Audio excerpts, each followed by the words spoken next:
Hello, skis. This is your King Ginger, and tonight I'll be your Dark Powers. And I am here to invite our four lovely players to Lamortia in the Domains of Dread for a dinner party. If Mm. you four would be so kind as to introduce yourselves and who you are, how you found yourself in Lamortia, and how you know excuse me, put some respect on her name, Dr. Viktra Mordenheim. All right, she didn't go to all those years of doctor school to be called Viktra Mordenheim. All right, so I am Tobias Kramer. We'll see how my accent works out. I'm not known for that. So few would say he was a good man. He did what needed to be done for him to survive and to live in comfort. He cared little for whom he hurt. Perhaps he should have cared at least a bit. Maybe then he wouldn't have injured that old crone. His life was never the same after that. He woke up in Lamortia ages ago. Even he can't remember how long it's been. And Doug Little donated $250. Dang. Doug making it rain. Are we just That was just for the dead? last game. Doug spent bank in my game. Oh. He had to buy so many potions to live. It was great. Wow. I was just like, we'll have to talk about that at some point on something because I may have pulled off the greatest swerve in the history of D&D in that game. We'll talk about it later. Were you Christy and then you just tried to murder everybody else in Drakewind Falls? Because that was pretty good.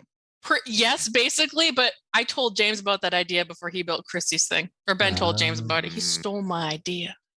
Stole it. Everybody wins. Okay. Let's see. So yeah, he was shitty to that old crone, and now he is in Lamortia doing stuff for the good doctor. You know, maybe he collects on the flesh contracts. Maybe he finds other ingredients by less scrupulous means. But yeah, like I said, he does what needs to be done. And, you know, maybe the good doctor has invited him to dine with them because they've recognized my vast contributions, and I'm finally going to get what I deserve.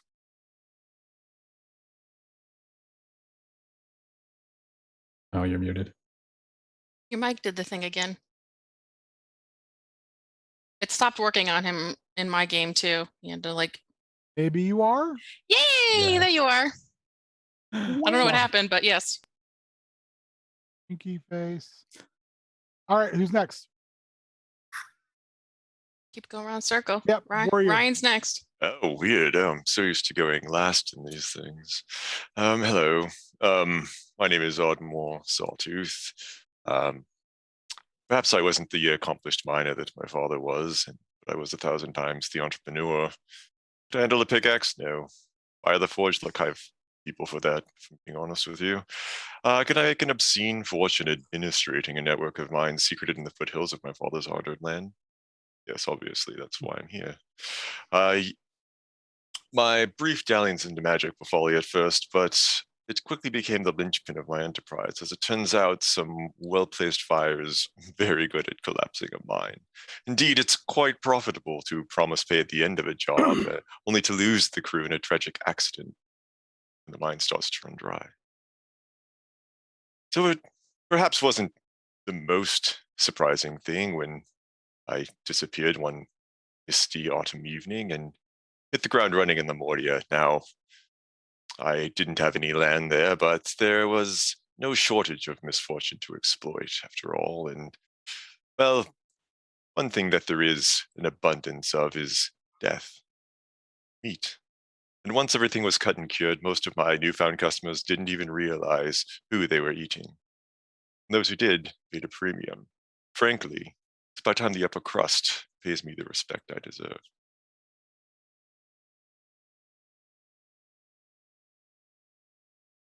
Sandra? No, Joel's next. I'm sorry. Oh. Yeah. Cassandra's in the big dog spot. Big dog aqua spot. Enjoy it. So, I am Timorous Lyric. I was a brother in the monastery. I liked it there very much. Um,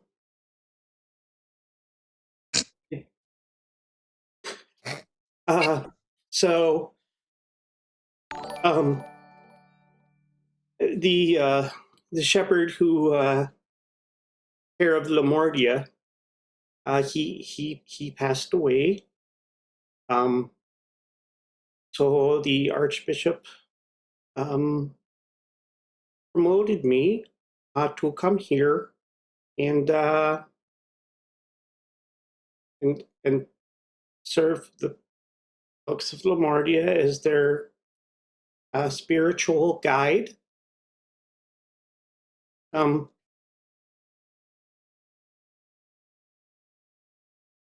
pray a lot more now that I have moved here.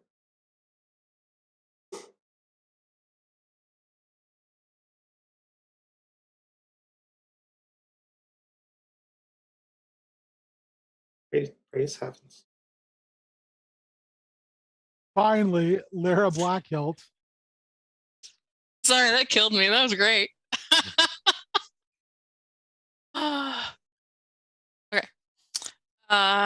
Lara Blackhilt. I grew up in Sharn, which, if no one knows of Sharn, it's a city filled with magic. But within that magic, you still need weapons. So my family actually, we were the most revered weapon and armorers in the land, passed down from generation to generation. I was looking to be the best that there had ever been. That was until the last war. When you see the destruction of an entire country, you kind of understand the chaos and the ruin that the weapons can cause. So I left home one day to retire my weapons in a nearby lake. I can't be a part of that anymore. I can't be the reason that happens again. But unfortunately, I was walking to the lake and I walked through a bunch of fog, decided to turn and go home. And once I walked back through, I was actually on the shores of the Sea of Secrets. But with nothing, I don't want to go back to that town. My name's tied to that stuff. I don't want to go back there. So Ludendorff is as good a town as any to start a new start. So I've packed away my weapons and I taught myself to be a seamstress. I'm the best in town, to be honest. My stuff has a quality you can't quite find anywhere else, which is how I've come to know Dr. Viktra Mordenheim. She doesn't normally wear my stuff, but doesn't mean she hasn't bought some things. What she does with it on her own, I don't know, but that's what I do now. You all received your invitation, Lost Mordenheim, which is a rare thing because honestly, the doctor does not have visitors. People have a huge going to a massive mansion on an island, the Sea of Secrets, only about 7 miles off the shoreline, and there's actually a bit of archipelago through this, Lamordia proper all the way to a larger island. First large island on this mansion.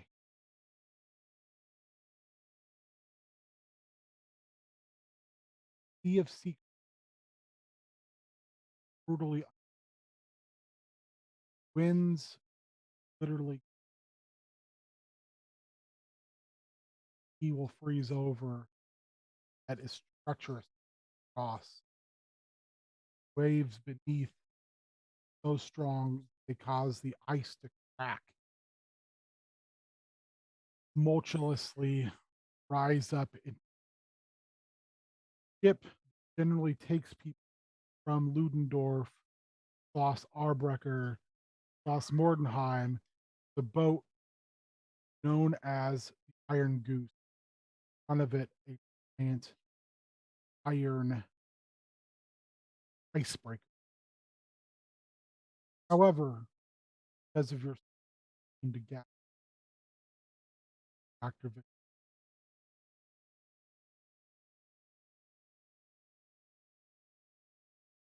Private boat, her father,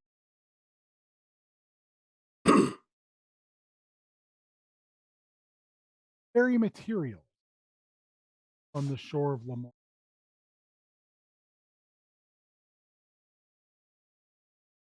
To the archipelago, to the shore.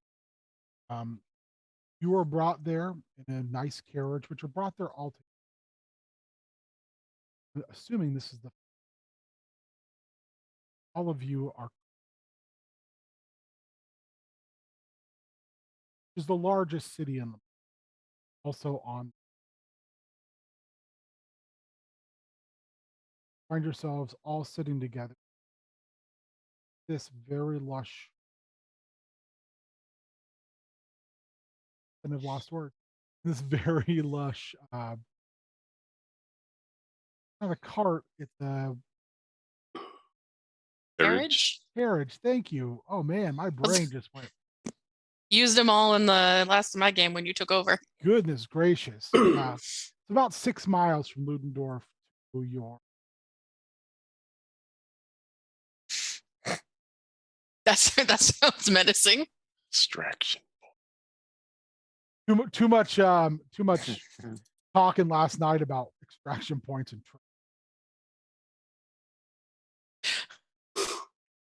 With the trains. anything you guys want to introduce yourselves to one another. Like I said, I'm not sure you have made each other.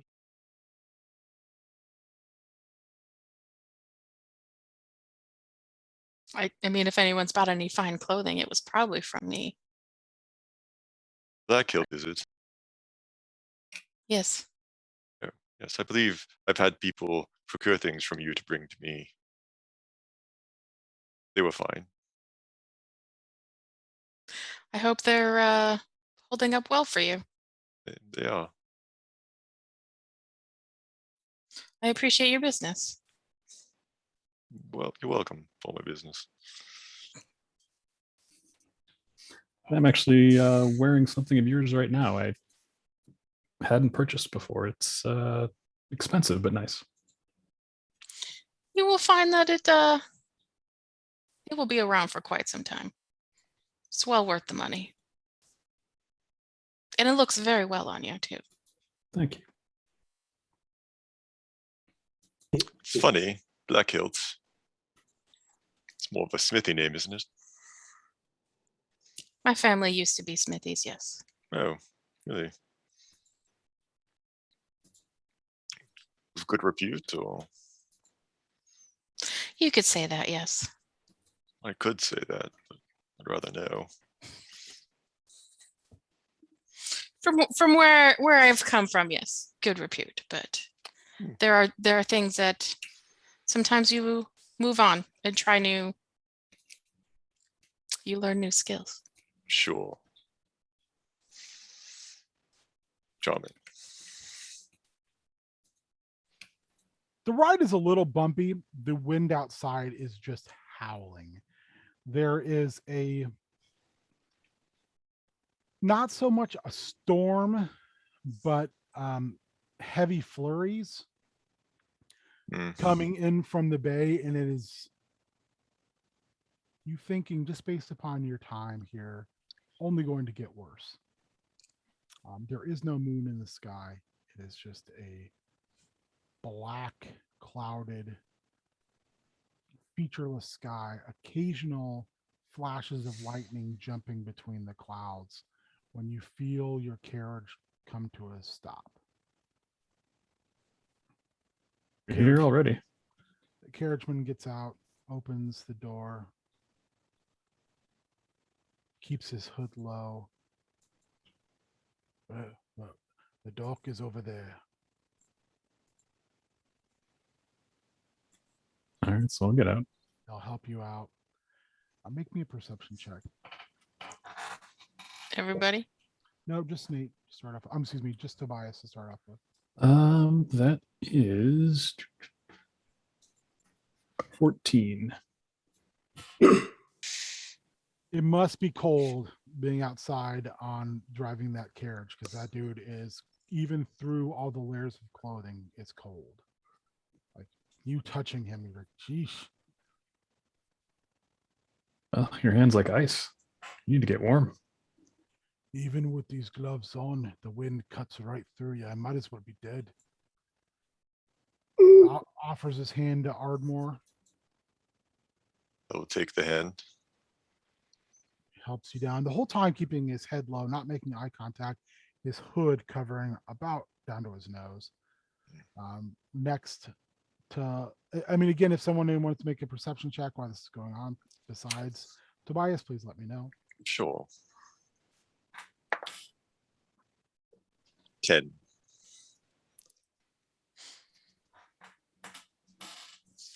Don't do a lot of labor.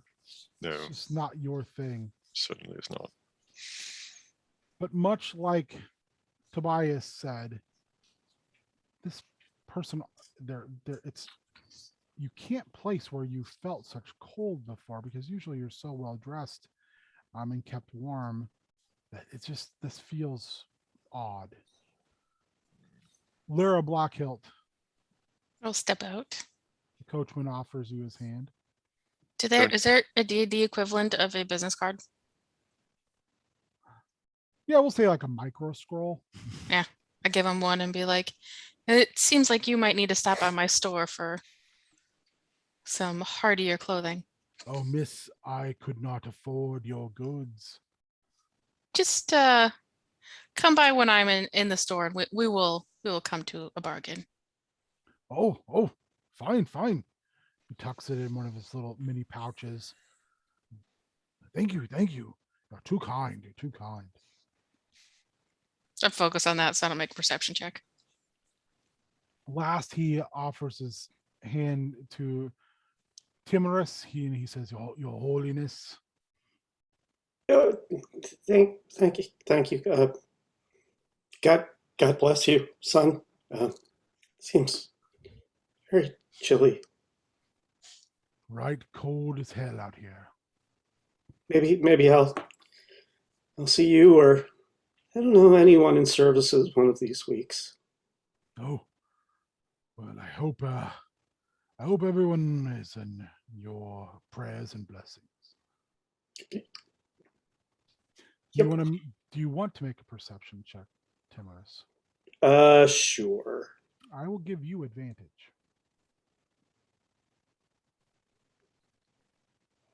Well, with advantage, I rolled a 9. We're off to a great start tonight. Very excited. You're just kind of overwhelmed by all of this. You don't know these people. You're not entirely sure why you're being called to Schloss Mordenheim. And it just, you're very, very wary. More wary than usual, which is saying something. The ferryman, or excuse me, the coachman gets you to the edge, almost driving his carriage onto the beach itself, which is covered in snow, walks you right up to this rickety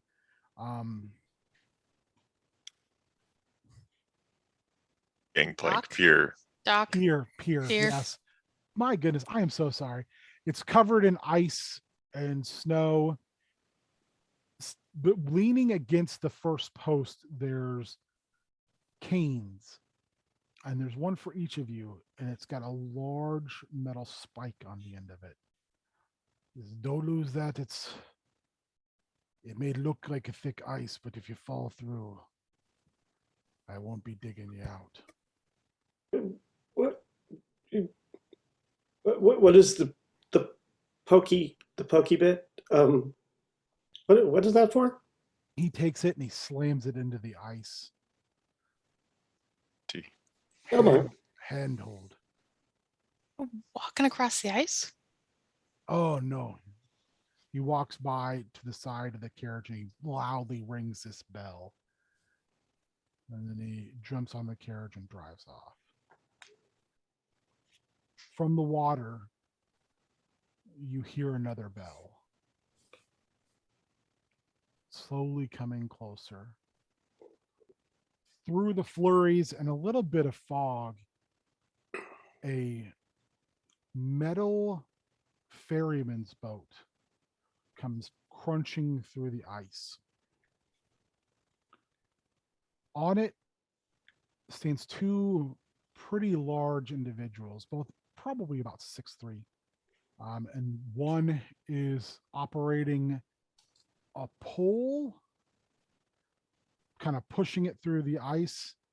And the other one is leaning over the front and has a lantern and a bell and is just looking out until it catches you. And then the lantern lights, the hooded lantern light stays right on you.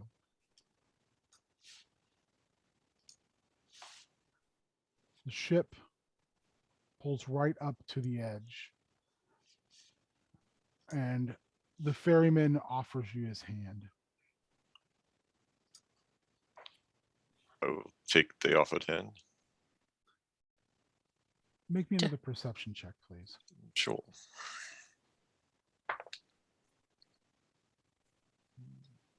Sorry, just 1 minute. 17. This hand is massive. Your hand disappears inside of its hand. And there's an immense amount of strength in that limb that helps you easily step down into the boat.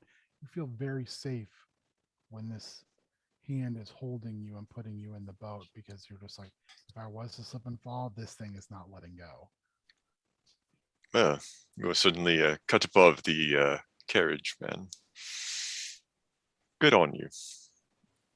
The ferryman's head turns and you notice that both ferrymen are wearing white porcelain masks that are just blank. Oh, I'm sorry, am I underdressed? Is this a masquerade ball? Their heads slowly turn and they look at each other. And the one that helped you reaches into its many layers and pulls out a piece of parchment.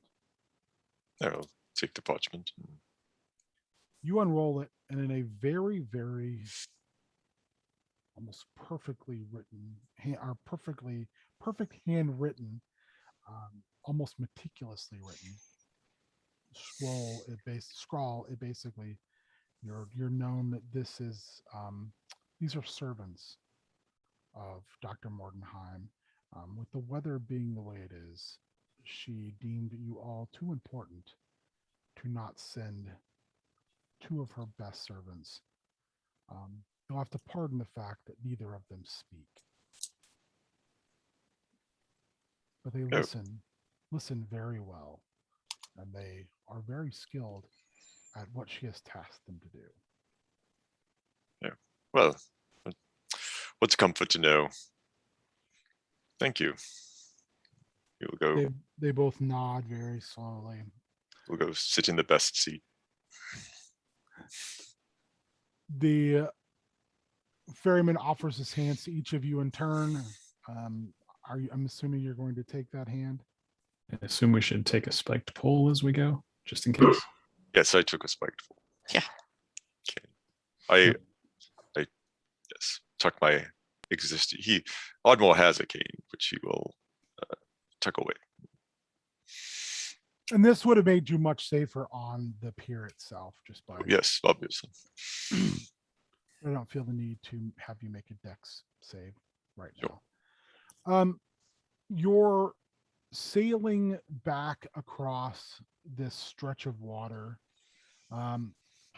It's less than a mile, but it is terrifying because it feels as if every time there's a heave in the currents beneath, you think that it might overturn your boat out onto the ice. And at the same time, this boat is just slowly crushing its way through this ice to get back to the other end. It's slightly confusing because you're kind of thinking, how does that pole, how is it long enough to hit the bottom for this person to press us forward? It all feels just slightly surreal. But when you arrive across the shore, it's almost as the fog and the flurries lighten, and you come to the edge of the cliffside. And the whole cliffside is massive, kind of overhanging the sea. The two boatmen take you to almost like a little alcove in the side of the cliff. There is a box, and it is attached to a very intricate set of cogwheels and wenches. They open up the door and wait for you to walk in. Oh, what is this? Terrifying. They don't speak. No, that's not as useful as it could be. I guess I believe we're meant to go inside. that's what I'm thinking too. Let's go in. Sure. Once all of you are in, they slowly shut and turn a latch on that very much a gilded cage door. They walk over, and together, one on each side, they begin turning a massive crank wheel. And very easily, your elevator starts to rise. And this, you would assume, would be a very herky-jerky action by two people just cranking it, but they never stop. And the motion is extremely smooth. The view out is difficult at the beginning because of the layer of fog and because of the flurries. But the higher you go, the more you can see, to the point where you can see the smokestacks in Altendorf belching out steam and smoke into the night sky. And you can see that odd kind of greenish glow in the distance in the sky that tends to lighten up this pure blackness beyond the blue strikes of lightning between the clouds. You look up and you can see this ride takes about 10 minutes. You are going very high up. When you get up, you feel it kind of jerk and stop, and you're in a stone alcove. So you can't go backwards. You can only go down or you can go forward. Who wants to undo the latch? I'm not going to do it. Well, somebody has to. I'll do it. You reach through and you pop the latch. The door creaks its way open, sticking from the amount of moisture built up that's already started to freeze. You walk forward and there's a set of dark oak doors, double doors.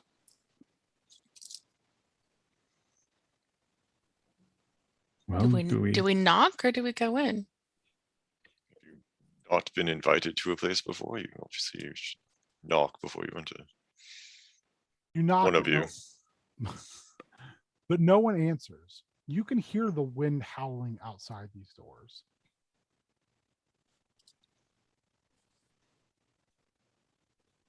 All right. Well, if no one answers, I'll open the door.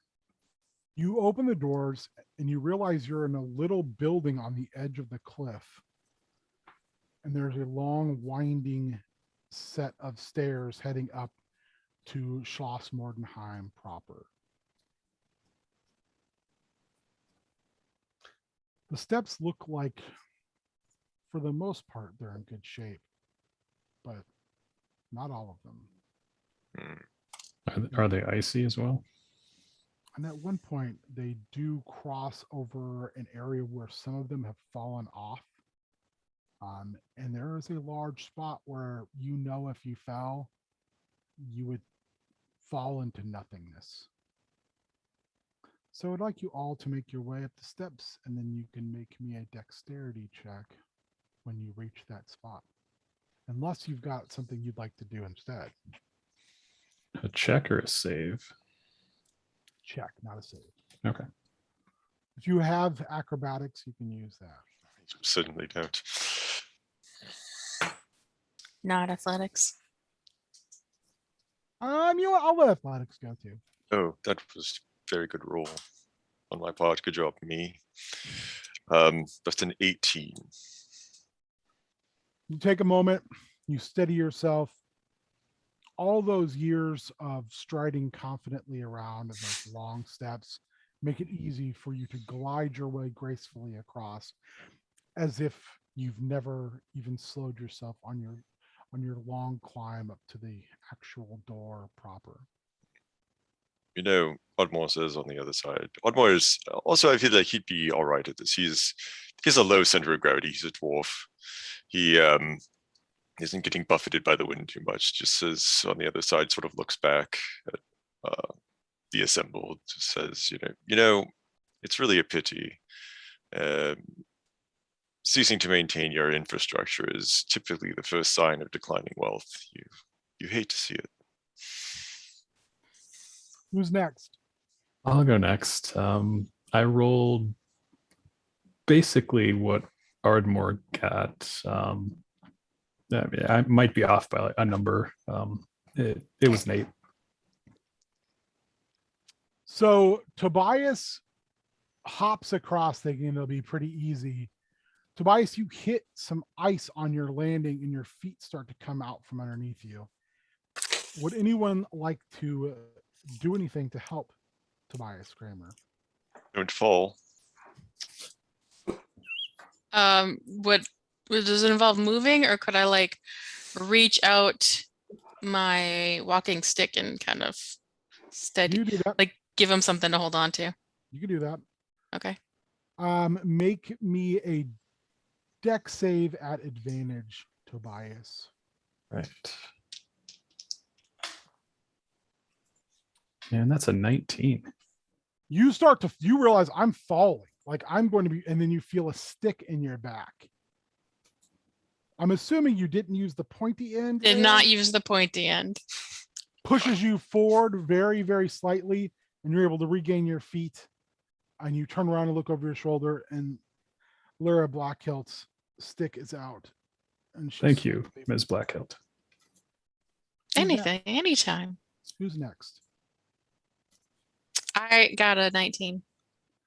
You just kind of hop step over, land on your feet very steadily. Everyone, well, Tobias and Lara turn around and look at Timorous. Ardmore, are you also? Are you just like, I'm going on? I'm not waiting for you guys. I'll wait to see what happens, but You're like, it's cold out. I'm not going to intervene physically. Okay. Timorous, would you like some assistance as well? Um, I can hold out the non-pointy end of my stick to see if he wants to hold on to it to come across. any the good Lord or anyone will offer. Absolutely. Thank you.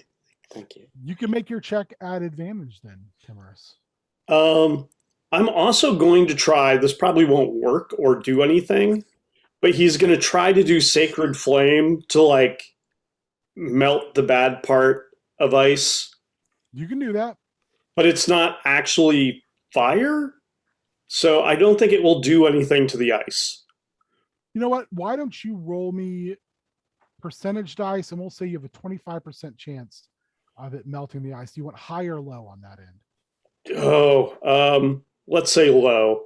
Okay, 25% or lower, it melts it. Okay.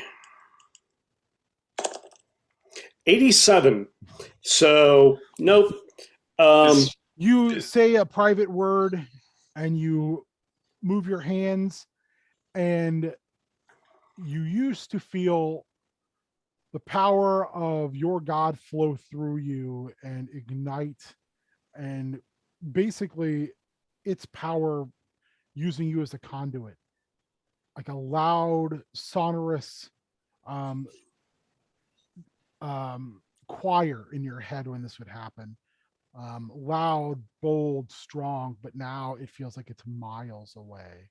And when you begin to cast, rather than getting a gout of flame, you get tiny sparks that lead to nothing. And you're giving me advantage because of the stick? Yes. Okay, I will take that because the initial roll, I have outnated Nate. I Beautiful. rolled a 0. Oh, Ooh. oh, baby. So I will happily take the advantage. That a 9. No. You kind of hesitant. You're kind of like not sure, and then you grab your robes and you kind of try to hop over this, and then you jump and you realize not enough push, and you start to realize, oh gosh, I'm not even going to hit the other side, and your feet kind of hit the pieces of the step over and they start to crumble beneath you. You grab a hold of the stick. I want Lara to make me an athletics check. Okay. Do that. I got a 12. That's all you need. Okay. You pull. Didn't seem like a good number. You hold the stick strong and you reach out and you pull Timorous up. I will say, if the stick wasn't there, you'd be dead. So your in your mind, your God was shining upon you.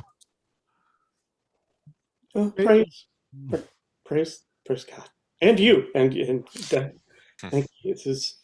Oh, Glad to be of assistance. I would like you all to make a con saving throw. Sure. Ooh, 17. 7. No, excuse me, 6. You're still not good. You're very not good. 17. You're good. So Ardmore and Lara, the wind is literally cutting through you. You both have a level of exhaustion. This is the As worst you- service I've had ever. It's one thing as you're going up the rest of the steps towards the doors is you realize this place would be near impregnable, because it's so difficult to get up to the front portion of it, that you shocked that, especially Tobias, how do they get some of the goods that you procure up here? I want you all to make me a history check.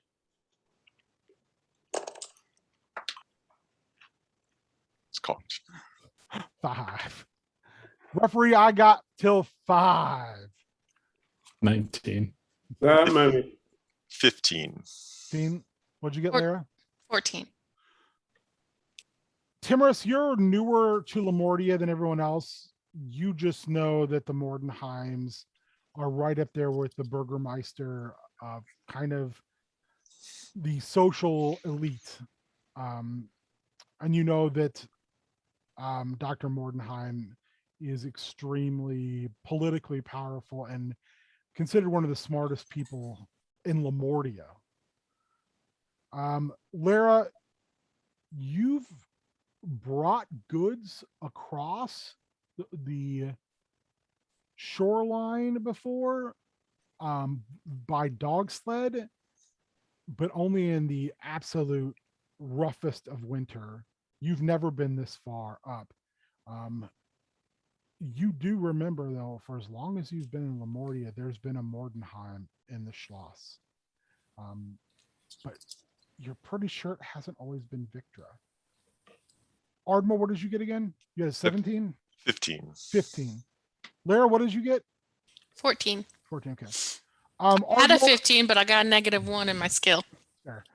Ardmore, you know that prior to Viktra, her father, Dr. Viktra Mordenheim, lived in the Schloss. But no one's seen him for years. Hmm, He, mysterious. he was also known as a very brilliant individual. Tobias, you had a 17, correct? It's a 19. 19. Your contacts know that some of the things you've moved to Viktra are some of the same products that were moved to Victor. You also know that the Mordenheims, whether it's Victor or Victra, are considered extremely dangerous to cross. And that there's a tendency for people, both live and deceased, to disappear. And the Mordenheim name is often whispered and bandied about by those who have lived in this area for some time as being responsible. There's a large brass open mouth with a knocker on it before these two massive iron doors. I will say too, everyone make me a perception check. 11. 19. Sarah? Another 4. Nice. 22. 22? Mm-hmm. I'm Dang. running hot or cold, so Yeah, Ardmore and Larry, you're both cold and you're having kind of a just trying to get up these steps. It's getting almost unbearable out. Tobias, you start to realize the closer you get, the more there is like modern additions onto the Schloss, and how like while the winding steps are kind of old and decrepit, this looks more and more modern, as if someone is literally almost rebuilding it from the outside in to bring it far more up to the current standard. Timorous, you notice the same thing, but the thing that your eye catches is none of the classic aesthetic of the Schloss has disappeared. It's still got all of those large flourishes and ostentatiousness. The other thing you notice, and you can't tell if it's a trick of your eye or not, but one of the gargoyles on the second floor, it looks like it's turned its head to look at you. I am not making eye contact. Very good thing. Does anyone want to knock on the door knocker? I'm very tired. I'll knock. You may not be able to reach it. Also true. You could always have someone get down on their hands and knees and you could step on them and knock, though. Would anyone be up for that? That's definitely not happening. I'm knocking. Okay, you knock. Tobias, boom, boom, boom, it echoes. It takes a few minutes, but the doors slowly are pulled open. These are massive iron doors, and there's one person pulling them open. It's another large masked individual standing there. This time, though, not covered in multiple layers of not rags, but very much clothing on its last legs and hoods. This person is dressed very finely, but still wears that porcelain mask. They see you and they put their hand out as if they're waiting for you to give them something. I will pull out my invitation and hand it to them. Fluidly, it takes it from you, holds it up, scans it for a moment, and hands it back to you, and bids you, kind of bows lowly and lets you through. All right, I'll put that back in my pocket and move on through. I will do the same. Same thing occurs, it lets you through. Wonderful.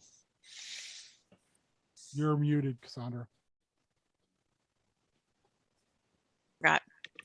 Pull my invitation from the, up here because ladies don't have pockets. You can make pockets. You can make pockets. True. You're good at Make that. True. pockets. True, I could. Same But, thing. you know, it's fancier. You just go. Timorous. Oh, and yeah. I were we supposed to bring? Oh no. Oh, here.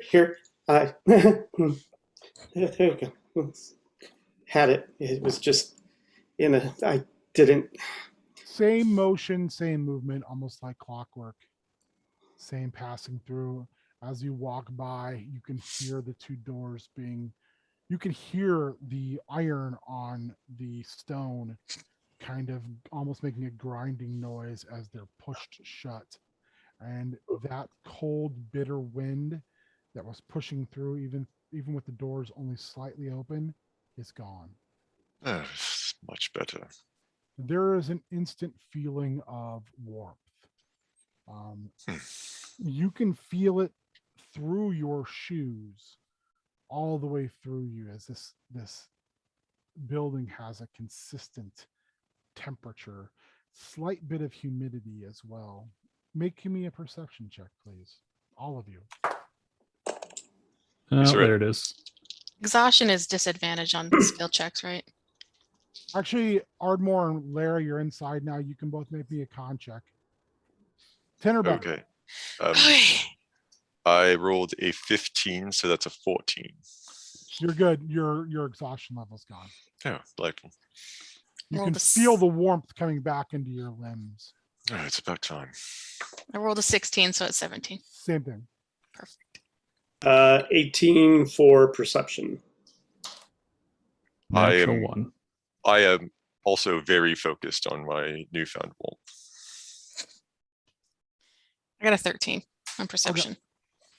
Lara, you look around and you see vents, and out of the vents you see this just a little bit of vapor kind of coming out of these vents. Timorous, you walk by the vapor and run your hand over it. It's hot. You're kind of thinking about this and you're like, this is powered by, like, it's a steam heat. And it actually feels tremendous over your hand, but you're more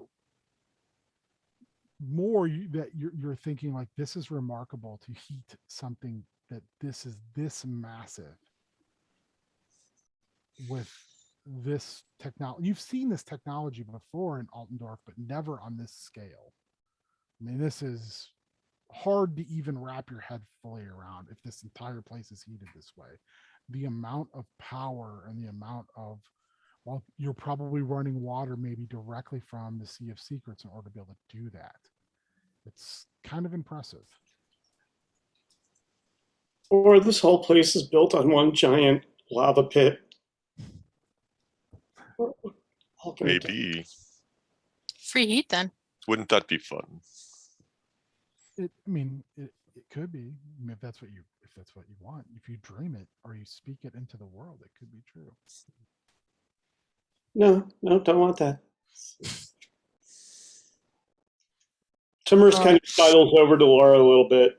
It was just like, I don't want to make a big deal about this, but the gargoyles were watching us before we came in. They were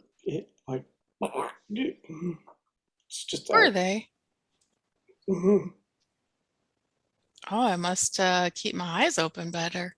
She starts looking around, try to like casually. Yeah, no eye contact. The person that opened the door for you is just standing there in that kind of entryway, just watching you. Unmoving, making no noise. It takes a few minutes, but a well-dressed individual makes their way into the room, moving less methodically. Welcome. I am your guest, or guest. I am your servant. Oh, we're all servants in the eyes of the Lord. Oh, Jesus Christ. Yep, that's right. We are all servants of Dr. Mordenheim in his home. Also wearing a mask over their face. Can we see anything like around the eye holes or anything that would hint at like disfiguration or anything, or is just real, just tight? It's just, there are no eye holes. It's just Oh, a flat, featureless face. how do they see then? Do you want to ask? That feels rude. So no. As your servant, how may I serve you?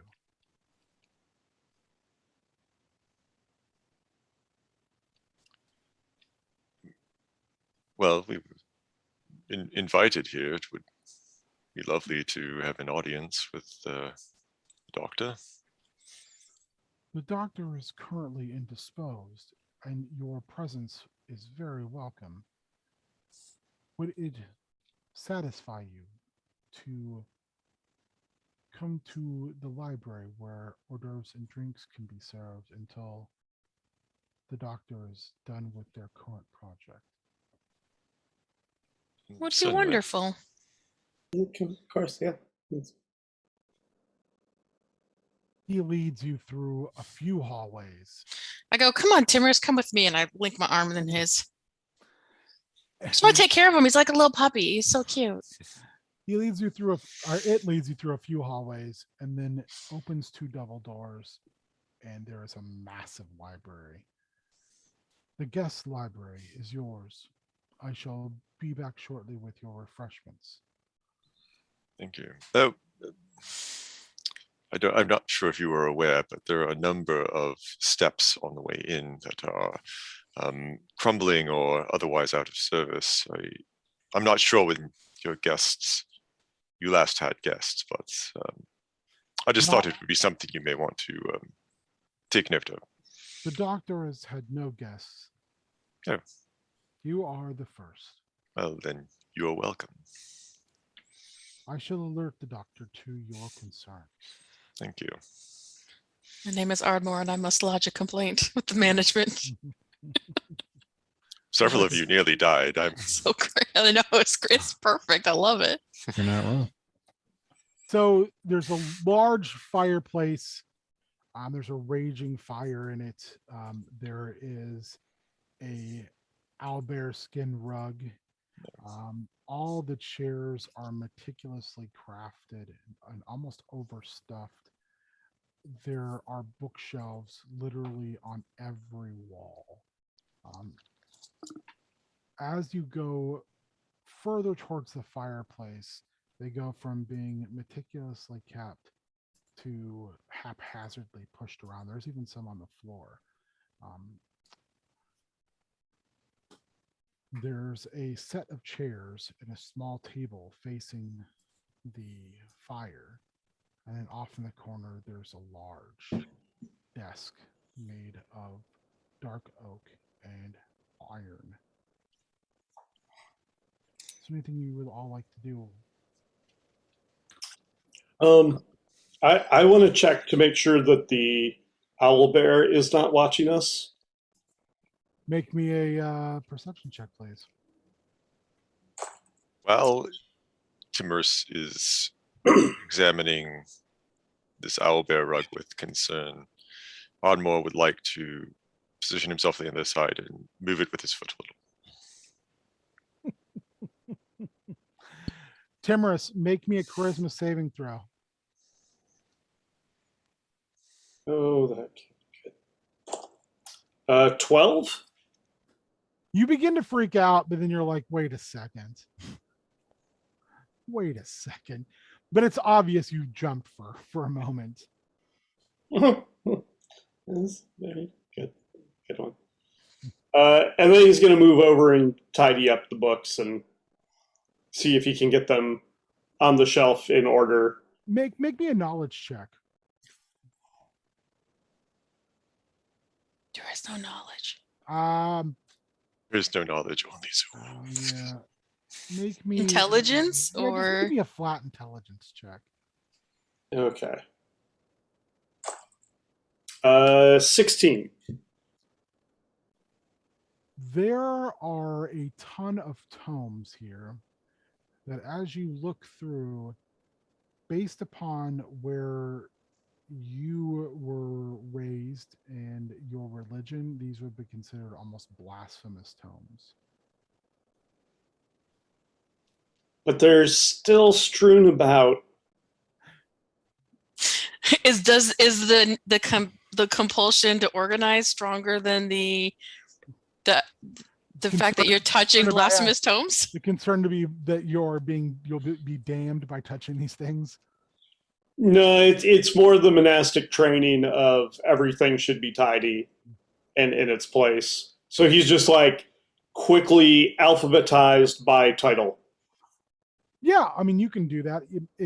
You're in your head, you're going, I'll just do this one bookshelf, and then you kind of glance around and you realize there's like 6 more, and you're like, maybe I'll just do 4 of them. No, I'll do all 6. And you just start working on that small project. Lara and Tobias, what are you doing? I was going to peruse the bookshelf just to see the titles of some of the books that they have.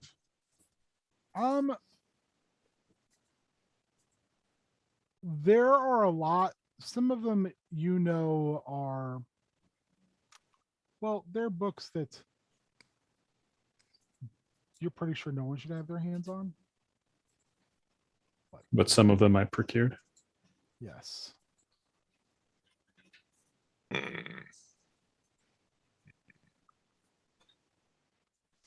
Lara? I am intrigued to do a drive-by on the desk. I'm not gonna necessarily snoop through, but I want to see if there's anything on it that I can see while walking by. Make me a history check, please.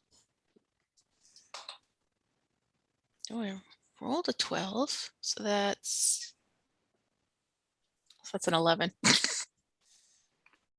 You walk by and there's an entire set of books with no title, and you take a harder look at yeah, nice.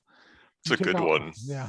You take a harder look at the binding, and it's a leather you haven't seen before. Sketchy. Also, there is a small, it's like a very, very, very fancy barrel. With a lid that has been latched over the top. Like there's little latches to hold the lid on. Can I It's like about that tall, about that way around. on the desk? No, it's on the floor beside the desk. Is there a It's- chair? It's Oh, very ornate. Yes, there's a very ornate chair too. like at the desk or next to the desk? Behind the desk. And beside that is the barrel. I feel like sitting in the chair would be rude. Although they said it was a guest library, right? There's a guest library. I'm gonna sit in the chair and try to like perceive more about the barrel, but trying to be casual about it. Make me a perception check at disadvantage, please. You know, that's not a terrible roll. I rolled an 18 and 11, so that's a 13. It's a pretty good roll. So you keep glancing over at it, and it's all the locks and everything are extremely ornate. There's almost like there's little cogs built into the locks themselves. So it looks like if you were to push one, they would all pop at once. You bend down to look at it, and the barrel moves. Make me a charisma saving throw, please. Oh no. Damn, another -1, 8. Okay, you're fine right now, but you're a little just startled. Is there a smell?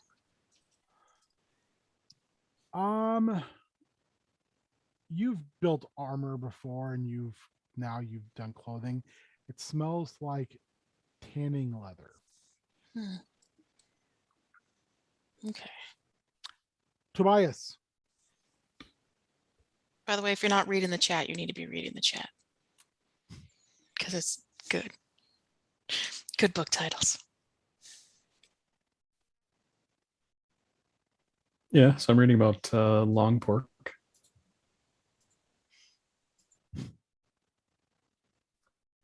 There's nothing so overt, but there is a lot of interesting titles. There's some that are necromantic in nature, but that part seems to be very small. There's a lot of things that look to be written by Dr. Viktra Mordenheim himself. I mean, there's an entire bookshelf's worth of those volumes.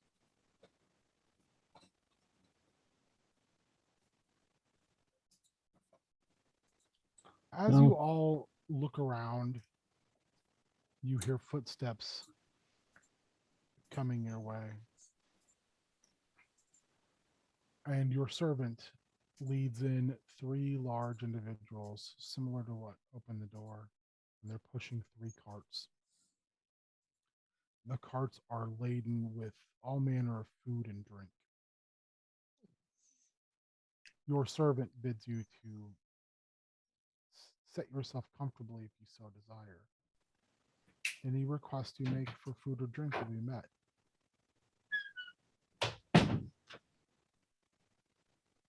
All right, so what do we see on the carts? One cart is all just liquids. It's different beverages. Some, are like local delicacies, but there's like a large bottle that's just like crystal clear liquid. It's almost pretty to look at. There are a few that are elven in design, a few that are dwarf in design. There's one that's obviously probably orc, maybe goblinish. One cart has roasted meat and vegetables and what smells like fresh baked bread. And the other has a mass of different pastries.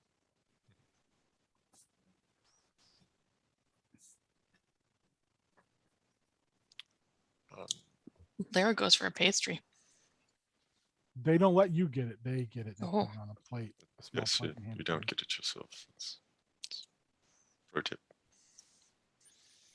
Used to taking care of myself. Okay, well, that's fun.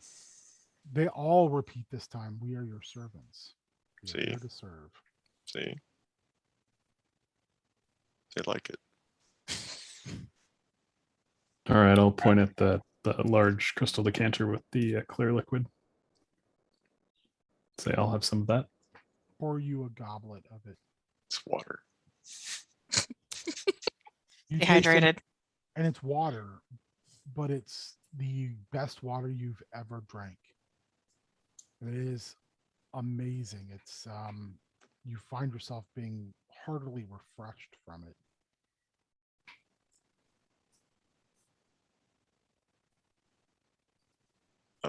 Well, Oddmore will take a seat near the fire, and he'll have a brandy and some canapes. They'll bring you a tray, and actually one of them just stands there and holds it, of different canapes. Lovely. And they bring you a sifter of dwarven brandy.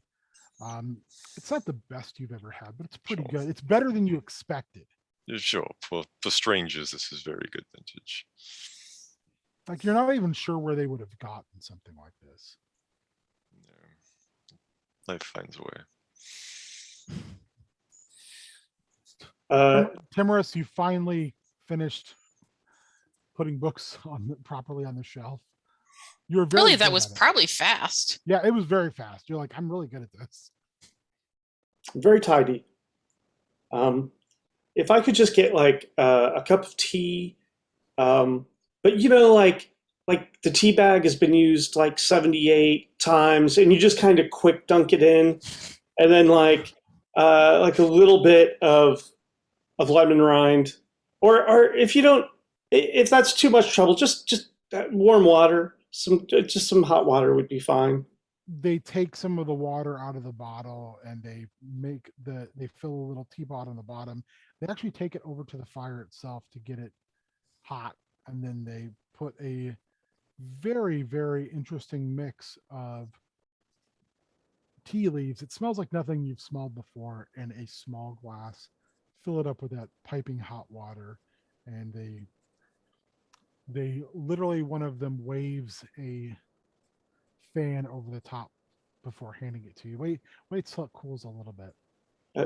Of course, and maybe just like a little heel of bread. Okay. They cut one of the fresh loaves and they let you choose which heel you would like. And you know, things. This looks kind of. I don't even know if I should. Can I get just like a little butter on that? I living crazy, but They swept up by show the. you a block of butter, and then they have like a wooden crock that is like whipped butter, Oh, just sweetened or salted. So Oh, timorous, live crazy. You know, I'm gonna go with the salted. Go with more than a schmear or two. It's so good for you. they slice it off and they meticulously, slowly butter your heel of bread. Oh, wild man. We'll live a little. The bread is extremely good. It's like a sourdough, but it's still hot. Like this just came out of an oven probably less than 30 minutes ago. It's very fresh. And it's got a hint of an additional ingredient. You're not sure what it is, but adds a like very subtle underlying taste to it. It's quite exceptional. Kind of nibbles with his hand, like trying to get all the. Though they've given you a plate. Oh, perfect. So he does that with the plate. Okay. All right, I can't let all this food go to waste. I'll have some bread and some meat and make a sandwich. They make it for you, of course. And then your servant says, "Please do not fill up. This is merely a appetizer." The doctor. No, I wasn't sure we'd have to wait, or how long we'd have to wait. I have been informed the doctor should be finished soon. Goes on for about another 30 minutes. They literally cater to all your whims. No, If you terrific. ask for anything Finally. that they have the capability of getting you, they do. Sure. I have a second pastry because life's uncertain. Eat dessert first. Oddmore is sort of sitting in his overstuffed chair with his feet up on an ottoman, and obviously the ottoman is pressed directly up against the chair, so he can do that. And he's sort of swirling his snifter of brandy in that obnoxious way that people who think they're very important swirl brandy snifters. He just watches Timorous for a while. Timorous, was it? Was that your name? Yeah, Timorous. Yeah. Or Shepherd. You can call me Shepherd if you wanted to. Okay, Timorous. I'm just out of curiosity. Are you sure that your invitation was for you? Oh God. Oh, sorry. I didn't. Now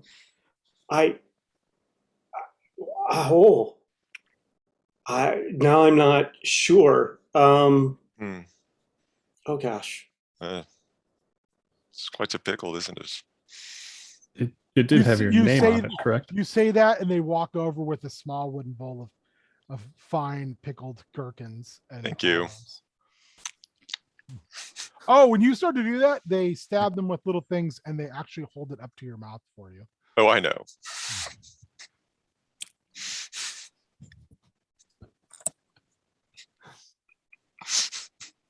It's Madam Mustache doesn't stick his own gherkin. If this was a D&O game, the name of the episode, but I don't stick my own gherkin. Appropriate. It was for the shepherd of the church here, so I mean that's it's me. Oh, You sure. Yeah. No, I'm just curious. You seem so out of place. I'm so terribly sorry. Well, I accept your apology. I find your company quite enjoyable. I was going to say, Lara, Tobias, would you like to do anything else during this time period? I'm good. All right. So after about a half hour, you're asked to follow your servant to the second dining hall. They walk you not the way you came, but down a few more hallways and down 2 flights of stairs. And you're brought into a smaller, but no less opulent room. These rooms are, the library had some mess, but it was mess for use, but it was still pretty fastidious. This room is impeccably clean. Everything is where it is supposed to be. Your chairs where your chairs are in front of them have little placards with your names on them. And at the head of the table is a name card for Dr. Mordenheim.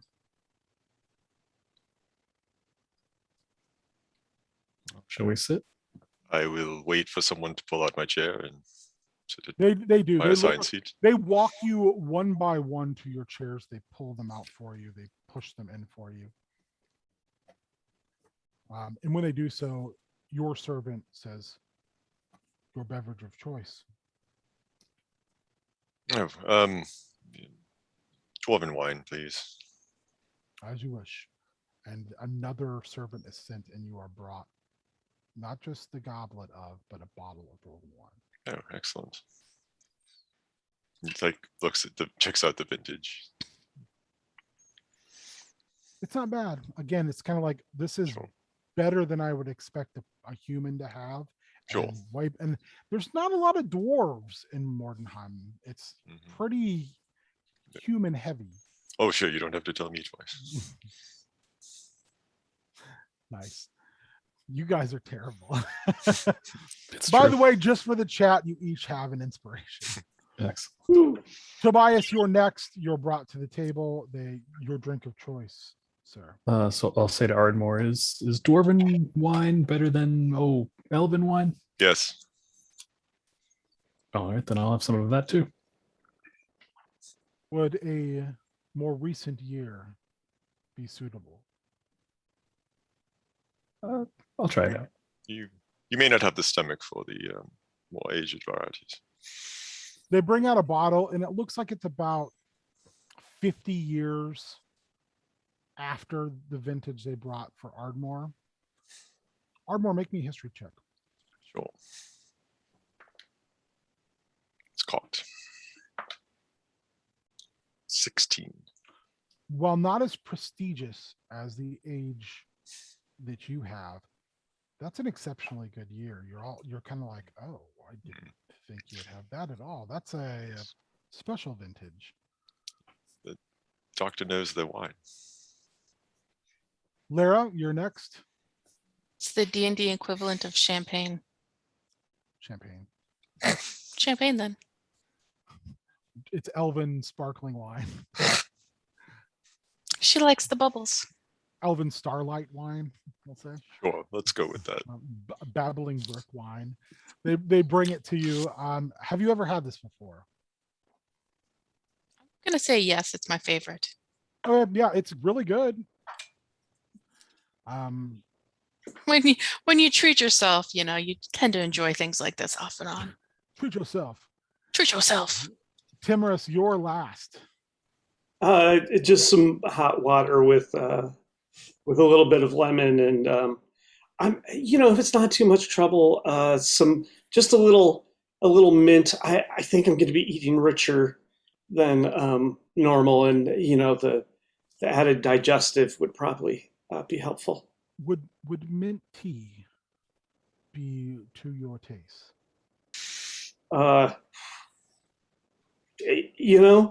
Yeah, let's go a little crazy tonight. Sure, that's They muddle the mint in front of you and everything.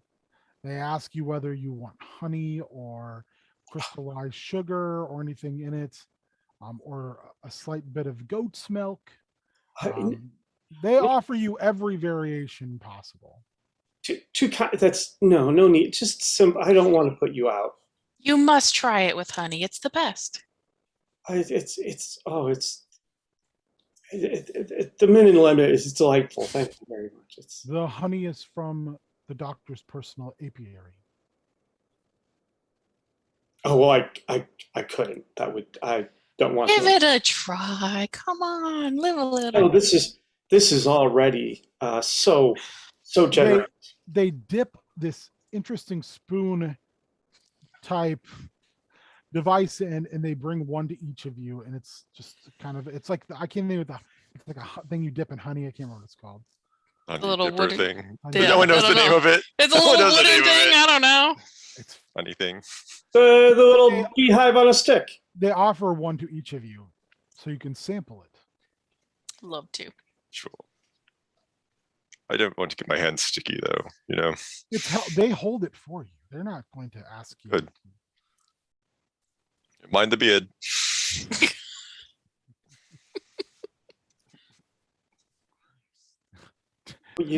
Timur, so you try the honey. It looks. This is. Could we just set it aside for dessert? And I'll just because that's. Sir, desserts will be served at your leisure. We will do as you wish, though. And they bring out a tiny little plate and they set the roller of honey there. It's perfect. So as they're doing all this, you hear a set of doors open and then another set of doors open. And finally, the far end of the room, the doors come flying open. And Dr. Viktra Mordenheim comes striding in.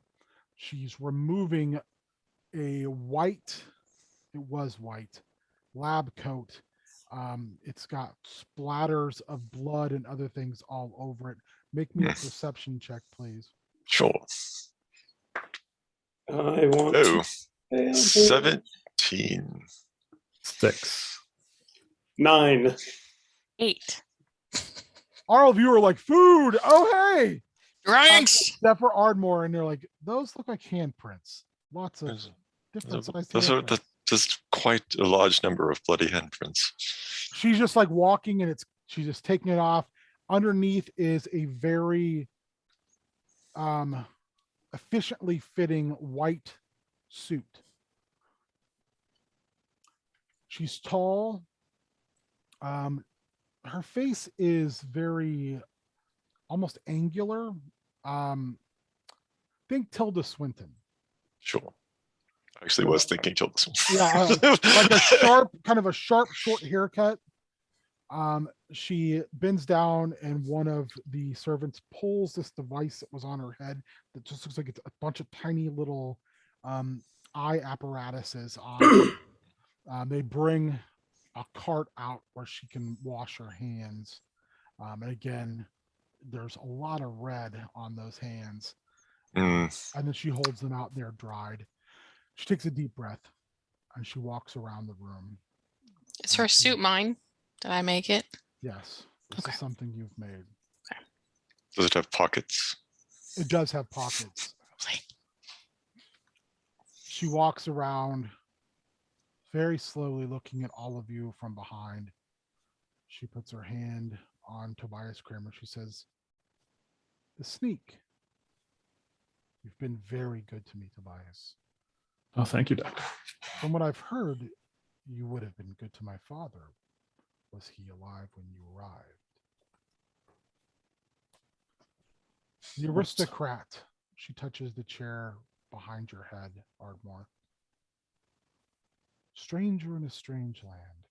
I've always admired the Dwarven people, your resilience, your ability to withstand poison, to live in the crushing dark beneath the world. You are genetically fascinating to me. I'm happy to see you in my home. Yes. Well, bloody good night for a party, isn't it? Ah, the seamstress. Your work, the way your hands move, what you've done with every bit of clothing I've purchased from you is magnificent. My skills with the needle, some would say, might be rivaled by your own. Some might say that. Finally, as soon as quickly. you start to talk, she turns very slowly and puts her finger up. No, I'm not talking. Ardmore's not talking. Oh, sorry. Like Ardmore wasn't going to talk. I was going to say that while as she sort of begins to approach Timorous, Ardmore will cast Minor Illusion. Did you say? What did you just call yourself? What? No, as he approaches Timorous, or she approaches Timorous, talking about when. Oh, I yes, thought you so- said. I honestly thought you said Tiburon. I sure didn't. Why would I say that? Tiburon Sausalito is here? This character feels a little Tiburon-ish. Little hint. Yeah, Hint. well, Little hint. I like it. I was just going to say that Ardmore, right before the doctor sort of turns to put her attention on Timorous, he will cast Minor Illusion to make a bee appear on his little honey dipper thing. All right. Timorous, make me a wisdom saving throw at advantage, please. Oh, poor Timorous. Don't roll a 9 or below. That would be a 20. Okay. Yay! For a moment, you look down and you go, and then you go, wait a minute. It's too cold for bees here in this room. Wait, not too cold for bees here in this room, but yeah, no, this is maybe. And you kind of poke down and you get a little honey on your finger and you're like, oh yeah, that's not a real thing. The bee flips off. And you know how bees do. She walks beside you, Timorous, and she literally leans down until she's about this far from your face. And she's kind of looking at you. And she stands up and walks behind you and then does it on the other side. In fact, her hand comes underneath your chin.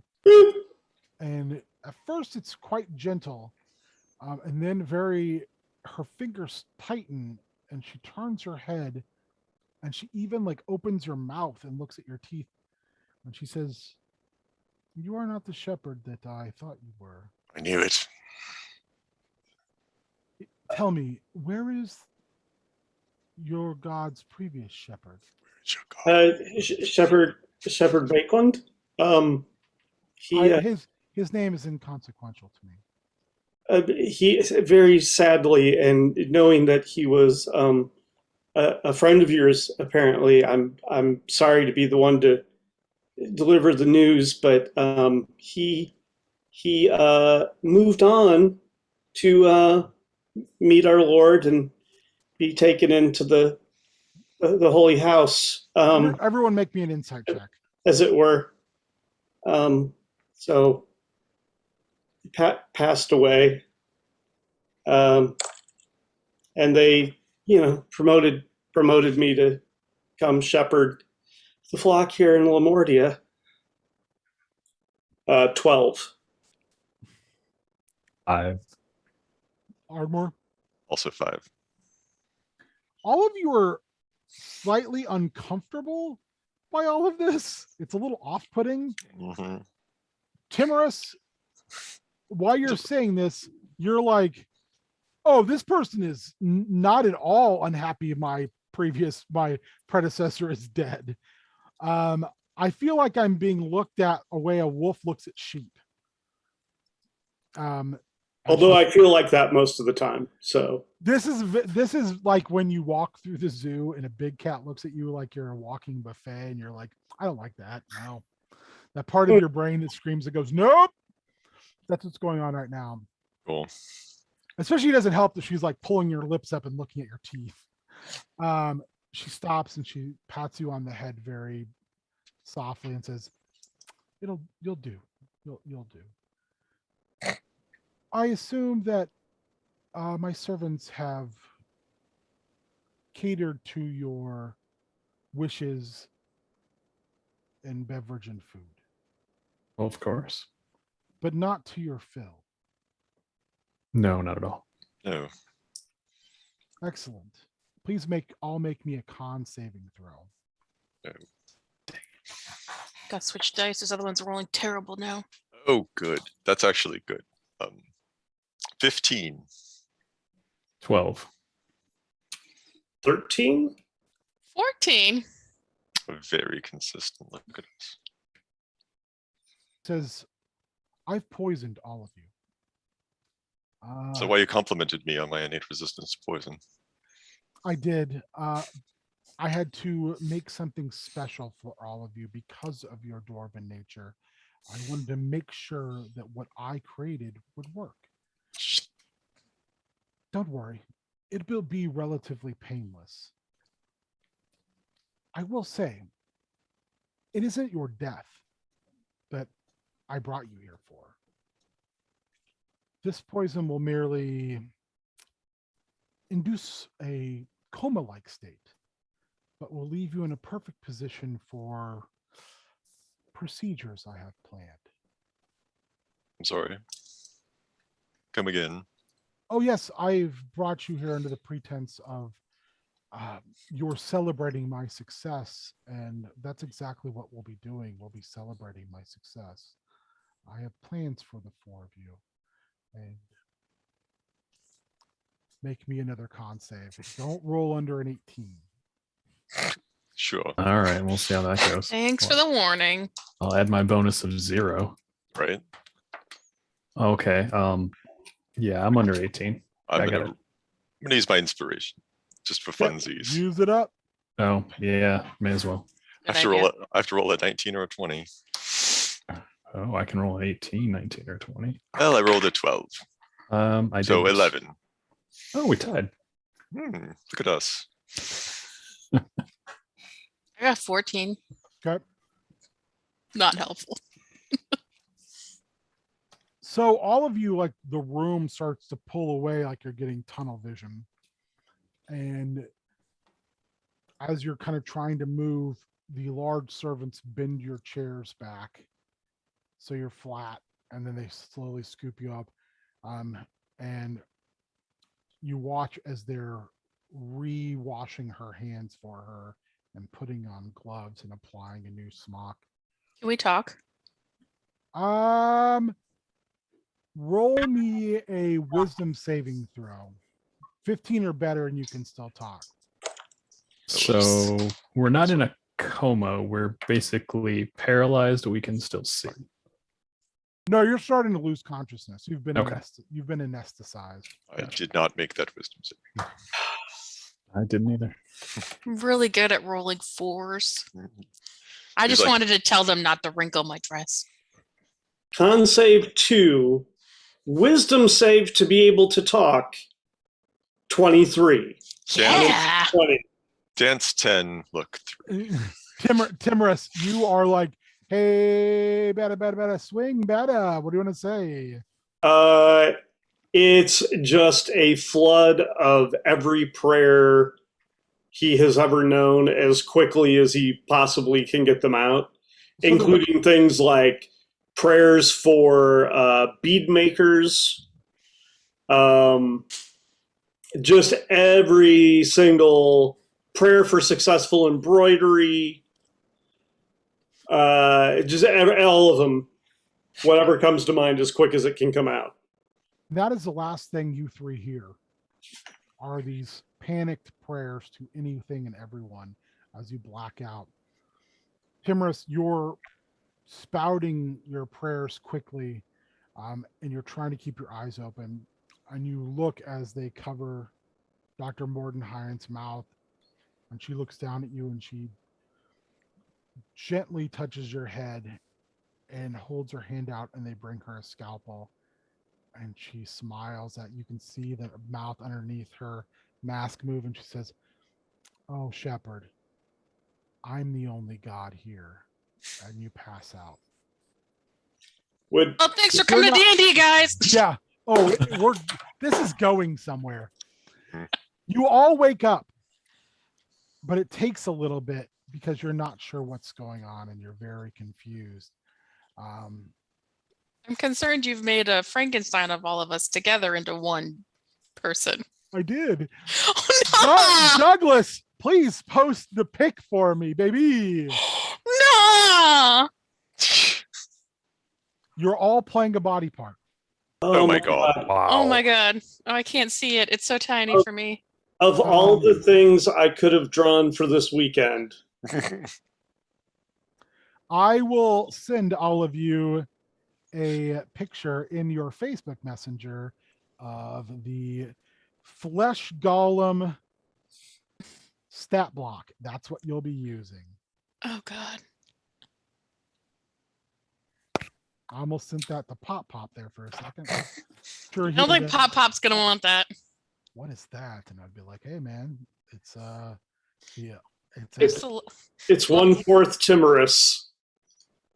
it's a New Japan match or All Japan match you've never seen. Doesn't everybody want a flesh golem? Everybody wants that flesh golem, baby.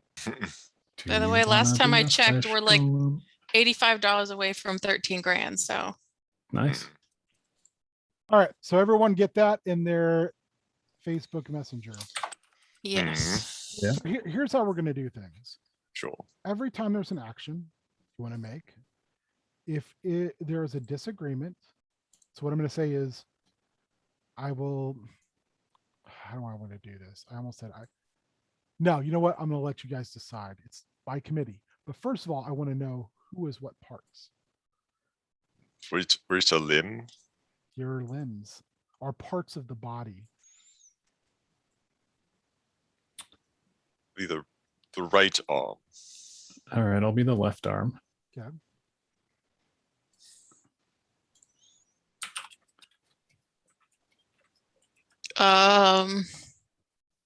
Like what parts do you want us to cover, I guess? Legs, head. Because your arms will be like half the torso. I'm really surprised Warrior's not the head. Well, it wasn't my choice. It's true.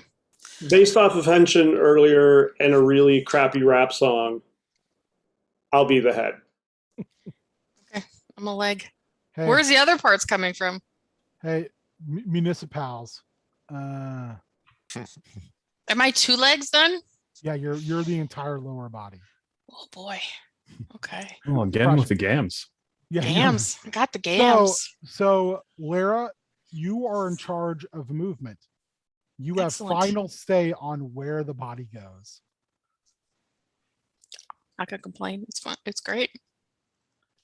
Oh. Any type of check, any type of non-physical check, Joel, that is your responsibility. Or excuse me, Timorous. Also, Timorous, your stats replace the int, whiz, and charisma. Okay. How do I want to do this? Tobias, your stats replace the dex. Ardmore's, yours replace the strength. No, yours replace the con, and Larry, yours replace the strength. Sorry, guys. I got a 13 dex, so that's better. I have a 9 constitution. So When you roll, I will let you all choose who can make those rolls. If you are proficient in a skill, you can still assist. You wake up. The thing is, Tobias, Ardmore, and Lara, currently you can't see. So Timorous, what do they see?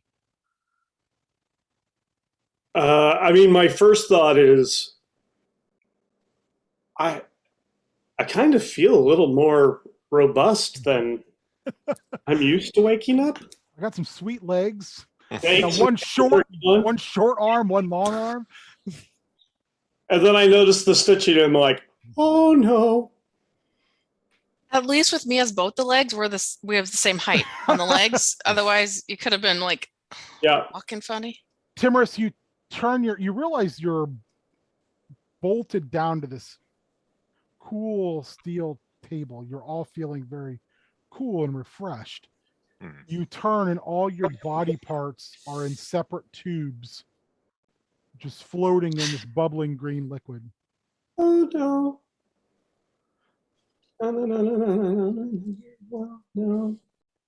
I want you to make me an intelligence check. Can we see what he's seeing, or are we just like? If you want to see what he sees, I want you to make an intelligence check as well. You just need a 10 or above. So based on what you just said about rolling, is there anybody proficient in intelligence to help with this roll? Because otherwise it's a 4. I was proficient in intelligence, which would give you a +1. So I don't know that it's going to help you tremendously. I have a -1, so you don't want me to do it. So that would be a 4. You're not sure what's happening. Your eyes are trying to open, and you feel a little device like a caliper open your eyes, and there's a light flashing in them. And your eyes kind of blink, and now you can finally. Almost sounds like you were underwater for a moment, and it's just like your ears are clearing, and you can hear a voice say, "Wakey, wakey, wake up. I didn't spend all that time suturing you back together for you to fail." And you feel a sharp jolt of electricity through your entire body. Your eyes open up, and you see Dr. Viktra Mordenheim looking down at you. She's walking across the body, running a finger along all the parts over the stitching to make sure it's as impeccable as she wants it to be. I immediately closed my eyes. Oh, no, Shepherd. No, don't be ashamed. I'm sure you can feel all of them in you. I mean, I can help you with that so you can all think together. I have great plans for you. I need something from you. And if you won't give it to me, I can simply just lobotomize you. Why would you do that? You could have just asked. Because I don't ask. This is Lamordia, and I am a Mordenheim. We don't ask. You see, my father, he was a creator like I am, less successful than I am. And he forged his greatest creation, his Adam. But they never came to any sort of understanding of one another's condition. I thought him dead when my father died. But recently he has appeared again. I have my own pressing matters. I don't need Adam to cause me any issues. I've sent a few of my creations after him,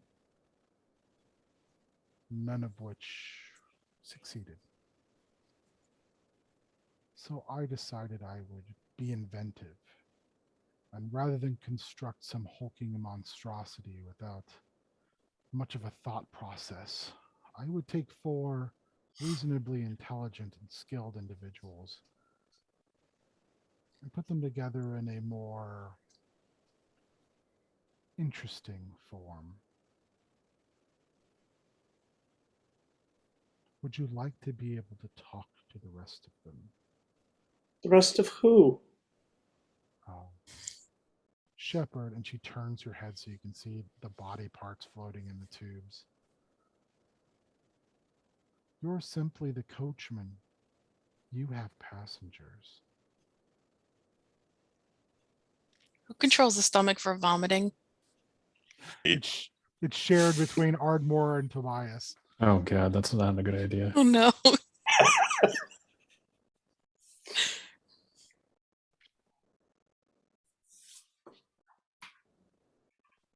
I told you, here I'm God, so you should have faith in me.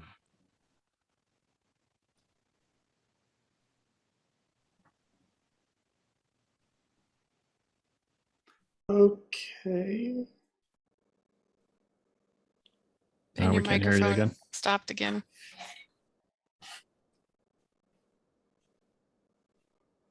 Now, There you go. are you ready to learn? Yes. Good. She pulls a silver disc out that has a very interesting symbol on it that you have a vague recollection of. In fact, make me a history check. Anybody good at history? Not especially. Nope. So wisdom, I'm a 0. 12. You recognize it as a symbol from one of those forbidden books that you recognize the church would frown upon.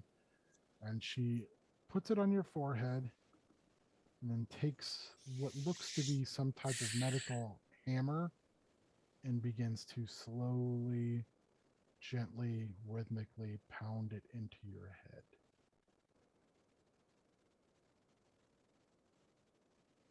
All of a sudden, the rest of you see vaguely through Timorus's eyes, hear what Timorus can hear, and mentally you all feel like your apparition forms are sitting together in that library once again, but it's very, very much like being ghosts. Well, shit. Can you hear them? Are all of you present? I mean, of course you are. It's I who did the work. Timorous, are all of your companions with you now? I don't know. Maybe in spirit? I'm here. This is Perfect. not where I want to be. It definitely makes Voltron seem less cool. Tobias, if you can hear me, please wiggle your fingers. He's going to try very hard not to flip her off. Oddmore Sawtooth, if you can hear me, please wiggle your fingers. Ah, that's the Dwarven countenance I was so eager to see. Lara Blackhilt, if you can hear me, please wiggle your toes. Is there something nearby that I could kick? You could try, yeah. Like just kick over like a chair or a table or something? Yeah, I want to try to kick it. Oh, do not be upset. I almost made you the arms because of your hands and your abilities with your needle. But alas, they are less than mine. So I thought it only fitting you were the legs. Yeah, she couldn't handle the competition. I say that if I'm talking to the group, can she hear me? No. Oh, yeah, I'd say that to everybody in the thing in the library. She can only hear what Timorous says. Sure. So, Timorous, don't tell her that. When I speak, I should point out which group I'm speaking to. Yes, please. So to the group, I'm going to be like, you would not be pleased with her stitching. She is not as good as she says. She's beginning to like walk you through kind of the intricacies of the process, and she says your bodies are still viable. Your materials are by and large still in usable shape, and should you accomplish what I require of you, I will gladly not just return you to your bodies, but slightly improve them as my gift to you for your service. Should you fail, I will not have to worry about seeing you because, well, no one is returned. Why does she think we'll do better as one body versus 5 individual bodies? I don't know. And I don't think you know how gifts work. Are you saying that to her? Yeah. Yes, knew it. Oh, but I do. Have you seen how strong and loyal my servants are, gifts I've given them. You This have very is- warm hands. They also don't speak. Well, tongues are, she can't hear that. No, she can't hear that. She would tell you. This is a good thing. I get to mouth off as much as I want. She doesn't get to know. She would tell you tongues are superfluous. Internally, Ardmore says tongues are superfluous. internally, I'm just going to say to the group, she's crazy. Oh, you Yeah, but think? she always paid well. She did pay quite well. If you are able to succeed in the task I've laid before you, then I will return you to your bodies. And as I say, I will improve them. Not drastically, but I will improve them. And from there, I will, you ain't getting the $1 million man treatment. You're getting the $500,000 man treatment. And I will also bestow upon you all a sum of wealth to show my appreciation and to continue our business arrangements going forward. Please, Timorous, if you're all in agreement, let me know. But I will give you a moment to think it over. When she says that, she goes over and she has a surgical saw and she just starts sharpening it. What's we're gonna do? We don't have a choice. Take the deal, Timorous. While I enjoy your guys' company, I do not want to be stuck with it forever. I would like my body back. Sure, same as. We accept. Brilliant. I knew that I could count on you for. Right arm's just like. She snaps her fingers and she has her large faceless servants undo all the clamps. And she says, come. And she walks with purpose, her hands behind her back. Please tell me we're wearing clothing. Currently, no. You're wearing a rag around your bits. I apologize. This is really inappropriate to the rest of you. My ass is in a jar over there, Timorous. I'm not super worried about modesty right now. She brings you into what looks to be a relatively large armory. I'm not going to send you out like some beast in rags. Choose what you need, and I shall have it fashioned to meet your new form.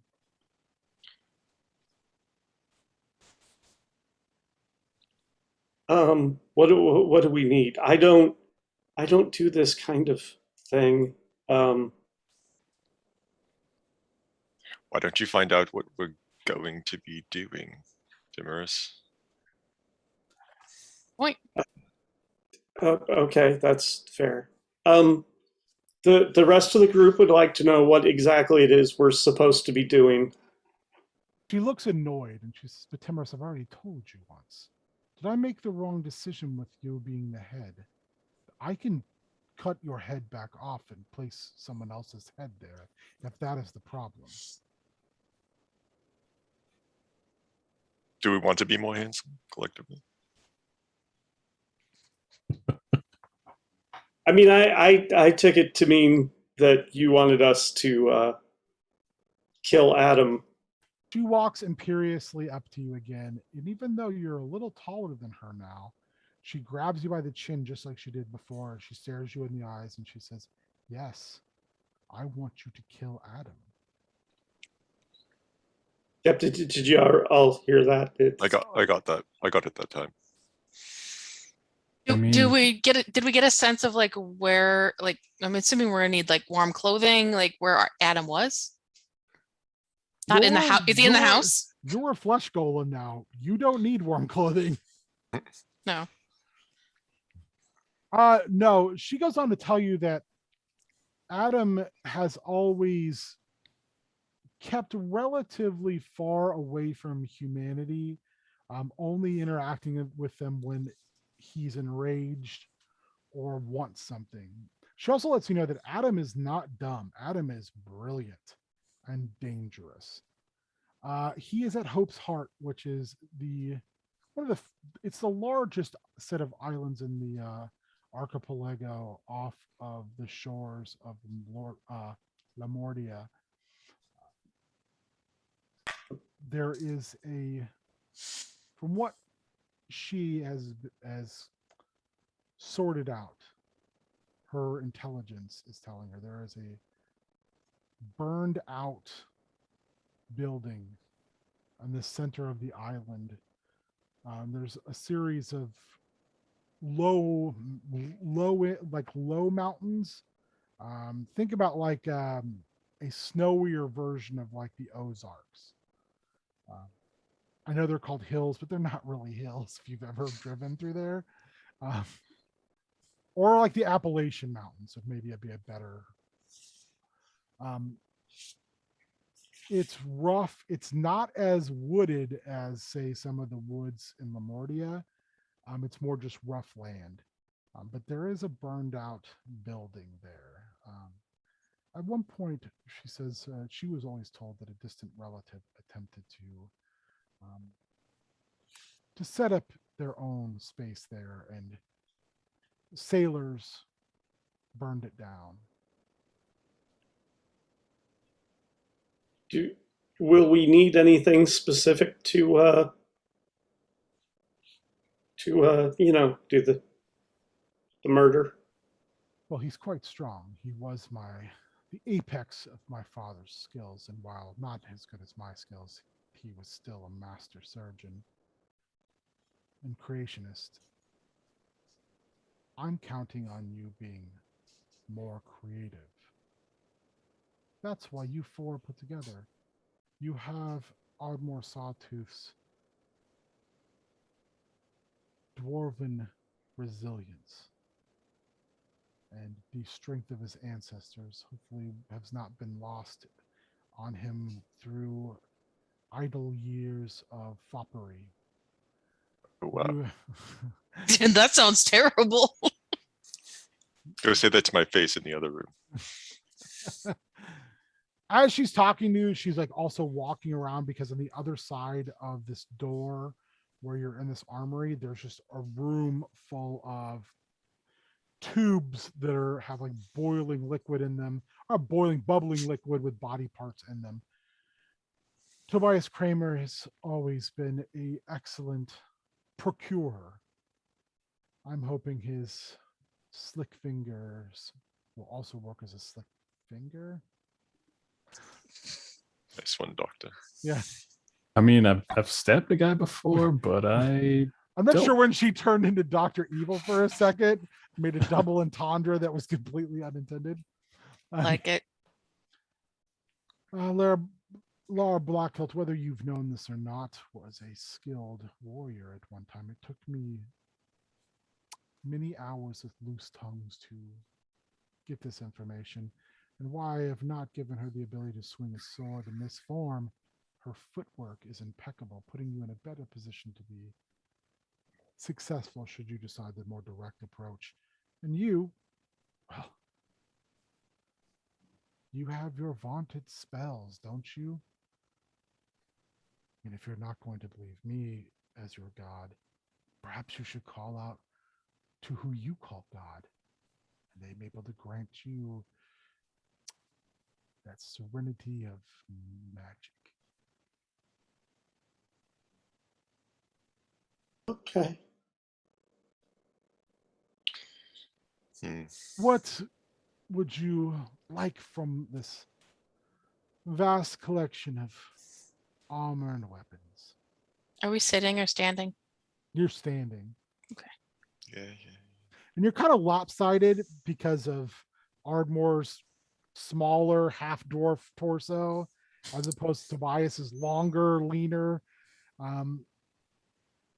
So your upper body is kind of, this. Oh, I figured they would have, the doctor would have carved Lara enough that it'd even out. You'd be surprised, So this will be internal. Which weapon do we want? I don't know. The murder? Do any of you know how to use weaponry? I mean, I stabbed a guy with a dagger a couple times, but I'm not a professional. You're going to want something larger than a dagger. Well, yeah, I mean, how do you kill the unkillable? So There's when always a way to kill everything. you all are proficient with weapons because you're using Lara's proficiency here. I'm not saying you're talented with weapons, but you're proficient with them. You're not going to go around and be like, let me see this. Oh, God, chop my arm off. 37 to hit. So does that mean we get my special bonus action? You all get your special bonus actions. Okay. Nice. Oh, great. I'll spend some internal time while they figure out weapons or whatever to teach Timorous the verbal components of my spells. Timorous, I can handle the somatic. So. Intelligence check, please. Oh dear God, help us. Use mine. It's a +1. Oh, before making the check, I'm going to use guidance so I can add D4 Perfect. onto the intelligence check. Whew, it is not going to help. Let's say I rolled a 4 for the D4. That would put us at a 7. Right. David, you still failed. You do have your. Yeah, I use my Arcana ability. Well, you also have the option of, for spending $5 on the game menu, you can have an auto success on a roll on your next roll. Yeah, there's a menu out there, baby. Baby. I wrote down what I thought were the 3 best ones. So that's a good one. Or should that's good to know. Say you have that option out there, body. Question, Warrior, is your body back? Am I supposed to read that like the Chili's baby back ribs commercial? Yes, that was the intention. That was. I just want to make sure I did that right, because I was like, oh God, if that's not, then I'm stuck on it. I accidentally hit Control V a couple times. Enter too fast. Could I use? So Ardmore is proficient in Arcana. I was gonna ask Timorous. Timorous has the option first to use his.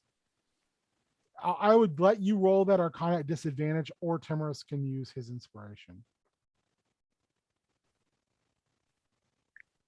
I'll use the inspiration.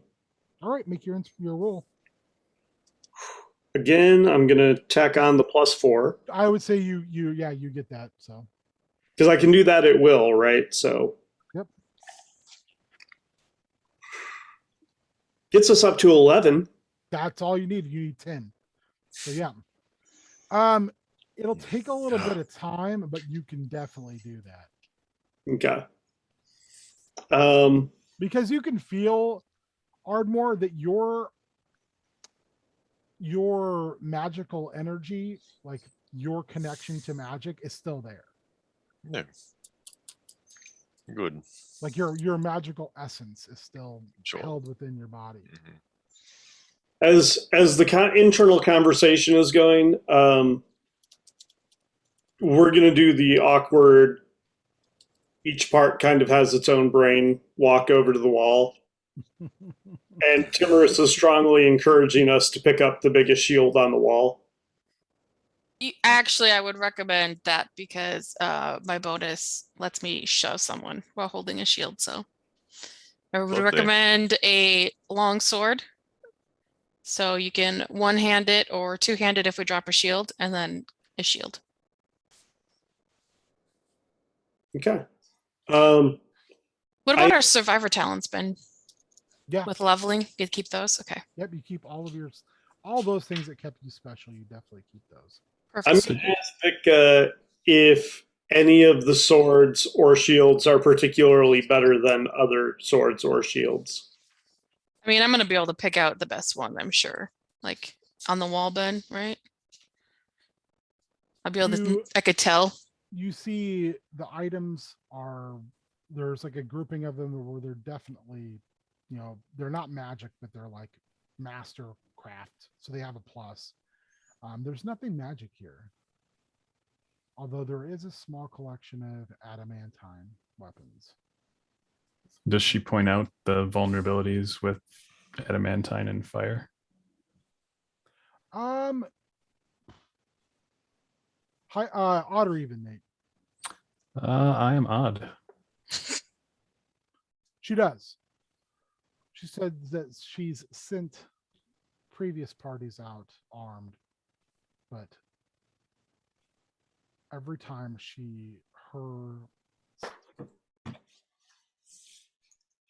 Microphone stop, Ben. now, Yeah, you good. What it are you? Is the cord getting caught right between your leg and the desk or something? I don't know, the cord keeps like sliding out. Might have to get you a new headset.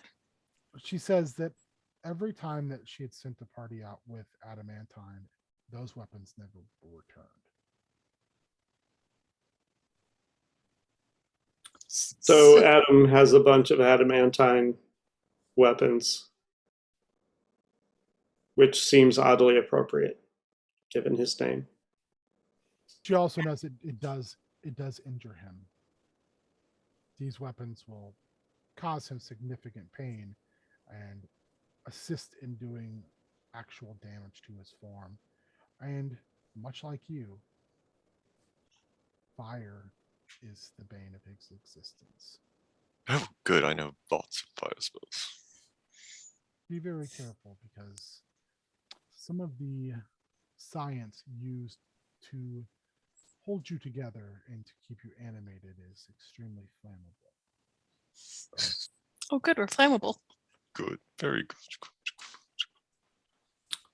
Also, and she hands you a bag, and you can feel vials inside of it. There are 7 vials. You'll need to take 1 a day in order to remain viable as living tissue. Should you miss a day, or should this take you longer than 7 days, well, you won't need to return. Could we have more than 7? I mean, the other attempts, you said did not go to plan. Maybe that was because they needed more than 7 days. Maybe he's really far away. Mike. I find people work better under a deadline. Probably no correlation between that and all the failures then. As I said, I've sent other interesting versions, but not one where I have given you so much autonomy. Necessity will be the mother of invention, or you will simply be dead. In the end, it doesn't matter to me. I wish for your success, but if you fail, I will just simply find others. That is my blessing and curse, as there's always others.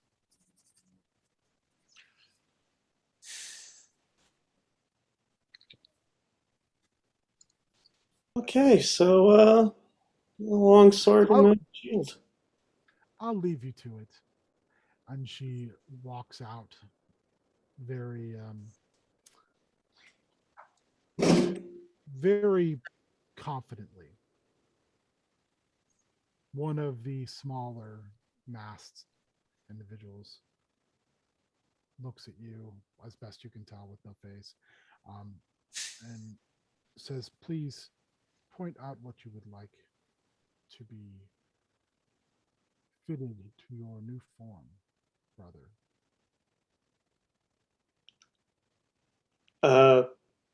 Point to the things we want, people. Do we want adamantine weapons? You Yeah, think? we want to start with that. Yeah. That's because you can't carry more than one sword, huh? Hey, you can. You can have one sheathed elsewhere. Grab one that is and one that isn't, maybe, Cool. just in case. Variety is the and a spice of shield. life. True. People think it's cinnamon. But it's variety. I'm a fan of black pepper myself. Well, you would be.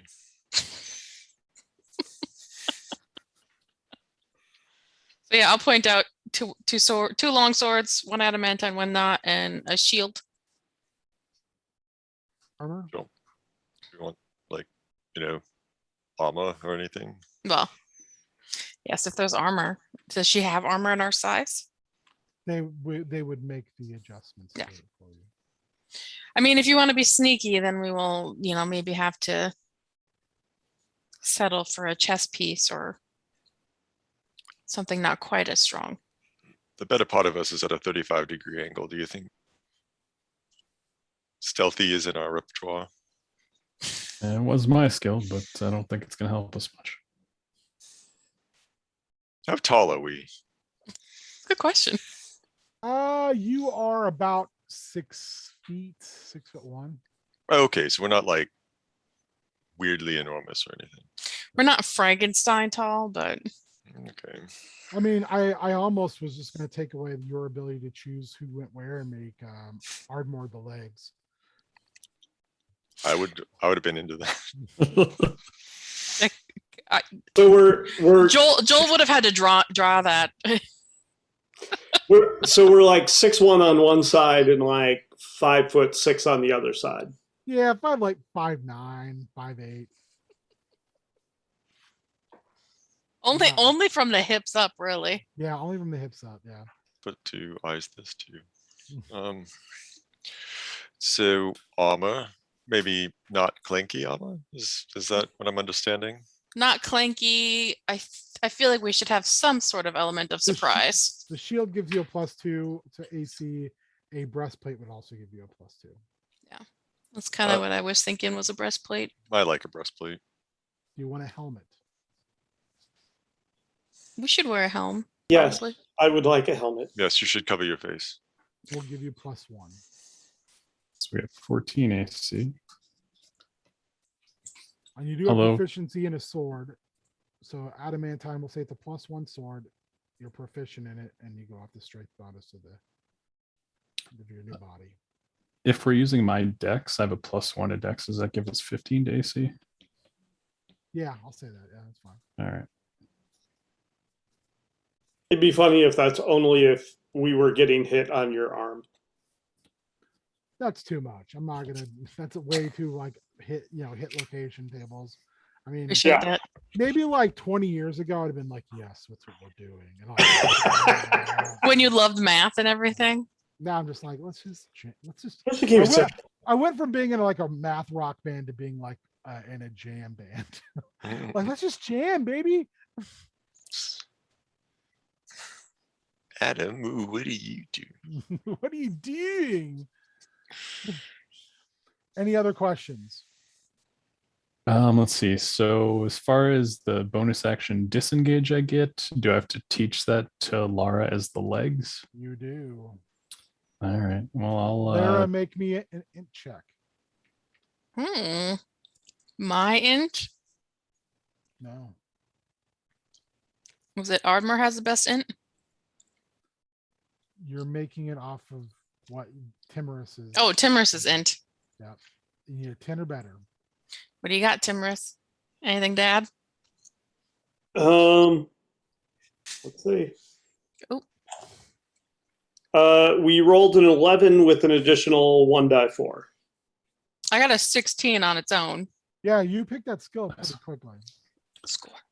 All right. And then I got one more. So I took Slip Away as a talent. That would also be Lara. Okay. So it says when a creature you can see within 5 feet of you hits you with an attack and deals damage, we can use our reaction to give ourselves resistance. We already have resistance. Would that give us resistance to fire and adamantine weapons? Yes. All right, so we'll spend the time doing that then. Lara, make me another int roll. Need a 10 or better. Add a 1d4. Also rolled another 16. I like this Good. dice. Nice. Good Well, dice. you've got those skills. Sweet. Timorous also has Ardmore's, or you guys have Ardmore's spellcasting ability. Want to know what my spells are? Our spells are. We know Firebolt at will. We know Minor Illusion at will. We have 2 uses of Burning Hands, 1 use of Shield, and 1 use of Expeditious Retreat.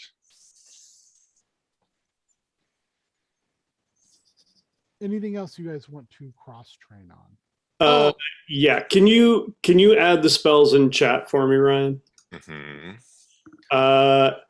One of the talents Timorous took, no surprises probably when you hear this, is Adrenaline Surge, so that he would be able to run away faster.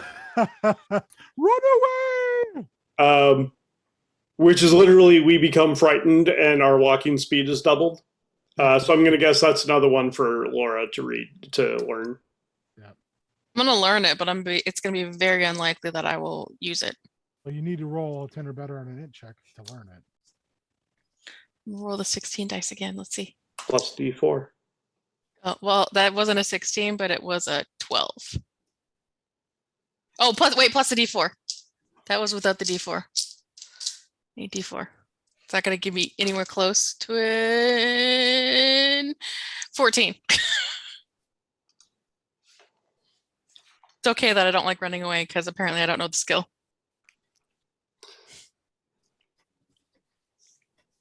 Can I relearn it another day? Try. No. Sorry, guys. We can't run away. It just means you guys, it didn't connect the right way. Okay. Who's the sword wielding hand and who's the shield wielding hand? I don't know. It's a good question. I'm probably the shield wielding. It might spell. be better. That way I can put the shield away and cast a spell if I need to pick it back up. Whatever. Okay, so as a bonus action, you can shove with the shield, and you try to shove one creature within 5 feet. It's got to be within 5 feet of you, but you try to shove it away. All right. Let's see if I know how to do that. Sorry, this is an intelligence or 12. And then that probably pairs with my survivor talent.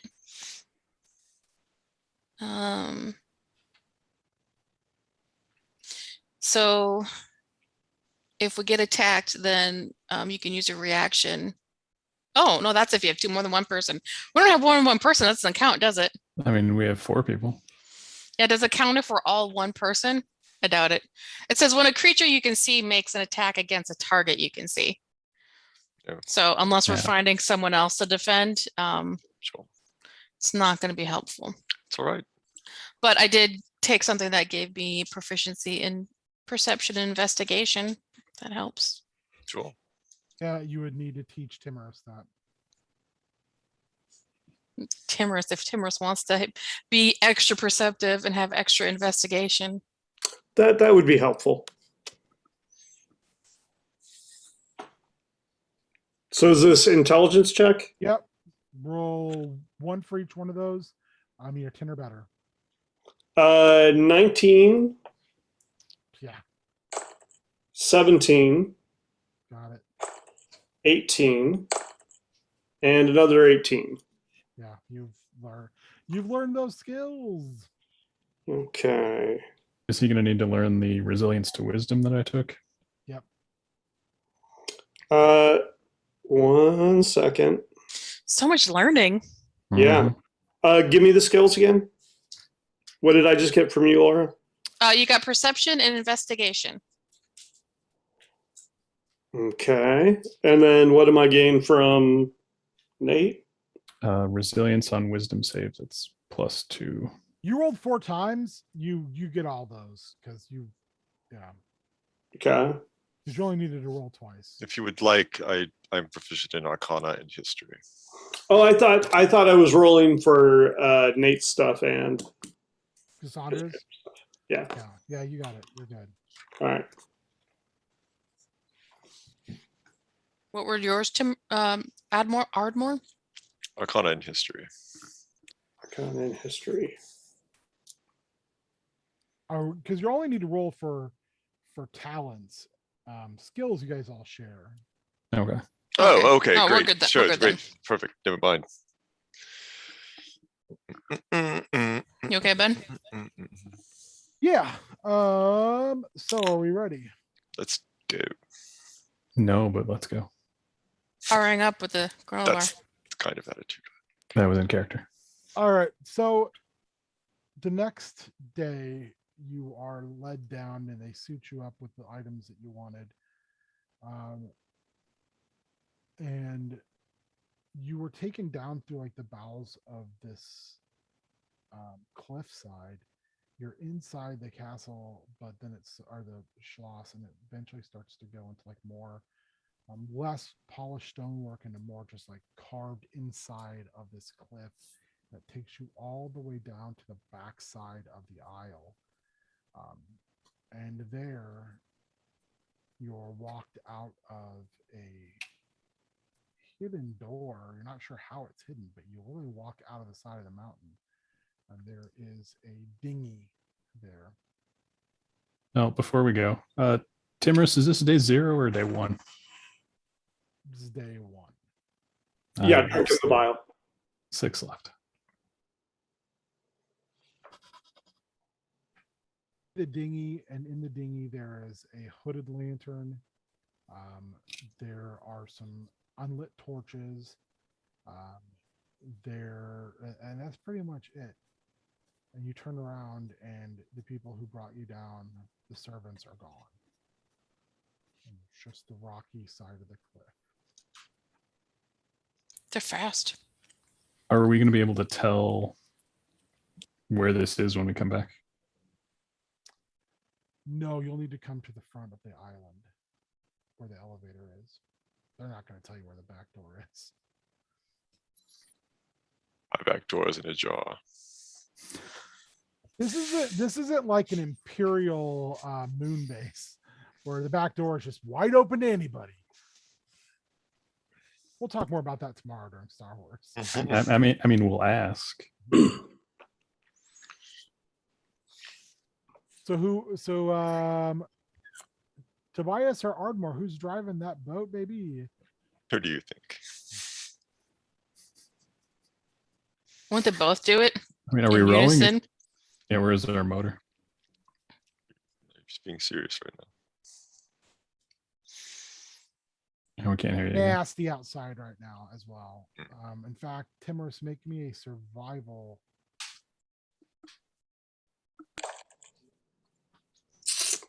Ben, do you want to try putting your microphone closer to your mouth? Maybe it's not picking you up when you start talking again. How's that? That's great. Yeah. That's good. Maybe it's just not activating when you talk. Are any of us better at survival checks? No. Okay. 7. You're not sure, but you feel like, hey, if we just head this direction, we'll eventually see a landmass. Sure. So I need a strength check from whoever's operating the push pole. All right. What is our strength? Isn't it your strength? No, it's Lara's. There Oh, is strength. I have Okay. a +1. Sweet. We are on a roll. That's a 5. Slow going, baby. You're kind of feeling awkward. And That's the truth. since you're only using one hand to do it, it's really not getting the push you want. This pains me to say this, but can I help? I'll let you roll at advantage. Yeah, you each roll 1, and we'll take the higher number. What are we, +1? +1.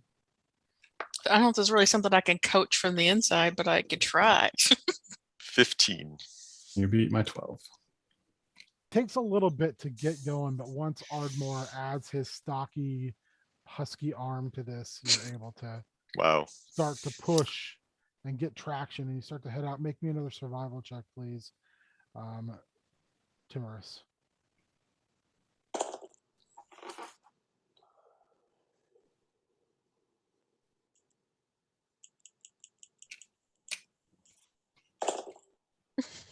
$12. You realize that you were kind of pushing towards open sea, but Yeah. you happen to catch a mountain out of the corner of your eye, and you rectify the direction of the ship, and you start to make your way. Make me one more strength check, you two boatmen. And you can add the D4. Oh, for guidance? Sure. Yep. 22. I don't, not 22. You put your back into it, and you two hammer through. Even when the ice is really thick and you can't break through it, you're literally so strong that you're pushing like you're Oh. sledding on top of the ice. Suppose I could firebolt it. It's not a far distance. It's about a half mile, and you get to the other island. It's brutally cold here because there's less tree blockage, and the wind is almost swirling around these peaks and flowing down into a valley. Make me a roll for initiative. I want you all to roll, and I'll take the highest number because I am a benevolent dungeon. You're a benevolent torturer. Why would I be a torturer? I got a 4. Beat my 1. I got a 19. I got 12. You're going first. So off over there's just a small smattering of trees kind of bunched together, almost like they're huddled together to stay warm. And you see in the snow, you see tracks, and then over you see a large form, kind of a mixture of browns and whites and greens, kind of hunching over something, and then it stops and it slowly turns at you. It's hard to see, but Timorous, make me that survival check, baby. Or you can make me a dungeoneering. Could I do perception check? Yeah, I'll allow for perception instead. Yeah. 23. Oh, Dungeoneering would tell you what it is. Perception will just give you a base overview. It's some type of large animal zombie. what is a dungeoneering check based off of? Isn't there a dungeoneering skill? No. God, it's been a Deception is the while. only D. Yeah, you know what? Perception it is. It's an owlbear zombie. Oh, good. Ooh, Oh, my zombie. that sounds terrible. And it turns, cocks its head sideways, and then starts to charge you. You're going first. What would you like to do? It's still pretty far away, right? It'll be here on its move. Firebolt? I vote Firebolt. I vote Firebolt. All Sure. right, Firebolt it is. Do your Firebolt. I'm going to make a good stance so we don't fall over when we do it. Excellent. Oh, that would be neat. What is on? Offset the feet. It fell on the floor. Oh, you lost it. 17 to hit. Yeah. The white, the green and this brown is the rotting flesh. The white Ooh. is the actual bones sticking out. Ew. It takes 9 points of fire damage. You cast the spell, and when you start to cast it, you can almost hear Ardmore and Timorous's voices like harmonizing. And you cast Firebolt, and it hits it and burns off an entire section of rotten flesh and fur, revealing more bone and rotting meat underneath. It's still coming. So glad I can't smell it. Adrenaline surge! Adrenaline surge! It's cold enough that the smell wouldn't be that bad. Anything else you guys want to do? you want to move? Do you want to? We can move away. Not We- moving away. If we maintain a distance, we can continue to attack it from a distance. Well, if you want to do that, we can. And you have multi-attack, and you've only made one attack. Oh, we have Do we have oh, we do. You- It's in you- this thing that Yeah, you you sent can't. us. You can't Oh. make. You can't make 2 spell attacks, but you can make a spell and attack and then a move. I allow that. Oh, I forgot about the little side thing. You're gonna move to engage it. Yeah, if we wanna hit it head on, I'm willing to move to engage it. I mean, I don't know. Le- I want to do that, but Oh, come on, we could do it. you're in control. We could It's not do it. I'm my moving body. it. My I'm most of moving it us is- closer. All right. Melee you, range. You stop from the stance and you bolt it, and then all of you just feel your body start to churn and move. And Whoa. Lara goes charging towards it. Ardmore, Tobias, what are you doing?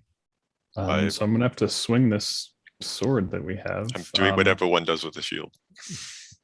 What's our to hit with melee? Is it the +7 there, or is it something different? It's off of Lara's strength. So my attack is a +3 to hit. If you hit, it is a D8 +1.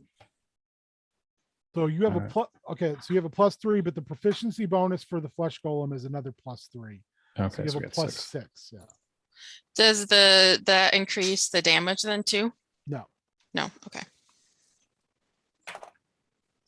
Ooh, that's a dirty 20. Yes.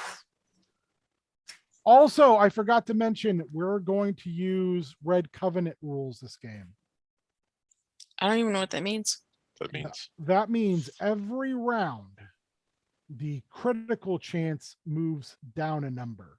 Oh, So next round, it'll be 20s and 19s. Then it'll be 18s through 20, so on and so forth for every one. Oh, that's beneficial. Here, I thought that was bad.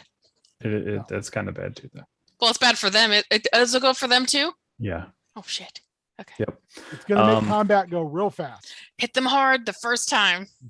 Strike The hard, strike first, strike fast. right, the 2 or the damage bonus on yours. Sorry, 1d8 +1. +1. Well, 1 Plus, plus remember, 1 is you have an adamantine weapon is also +1, so you have a +1 to your attack total as well. okay, So that's we're 7. adding +7, and then it's 1d8 +2. All right, so 2 plus 1 is 3. Perfect. Yeah. I know.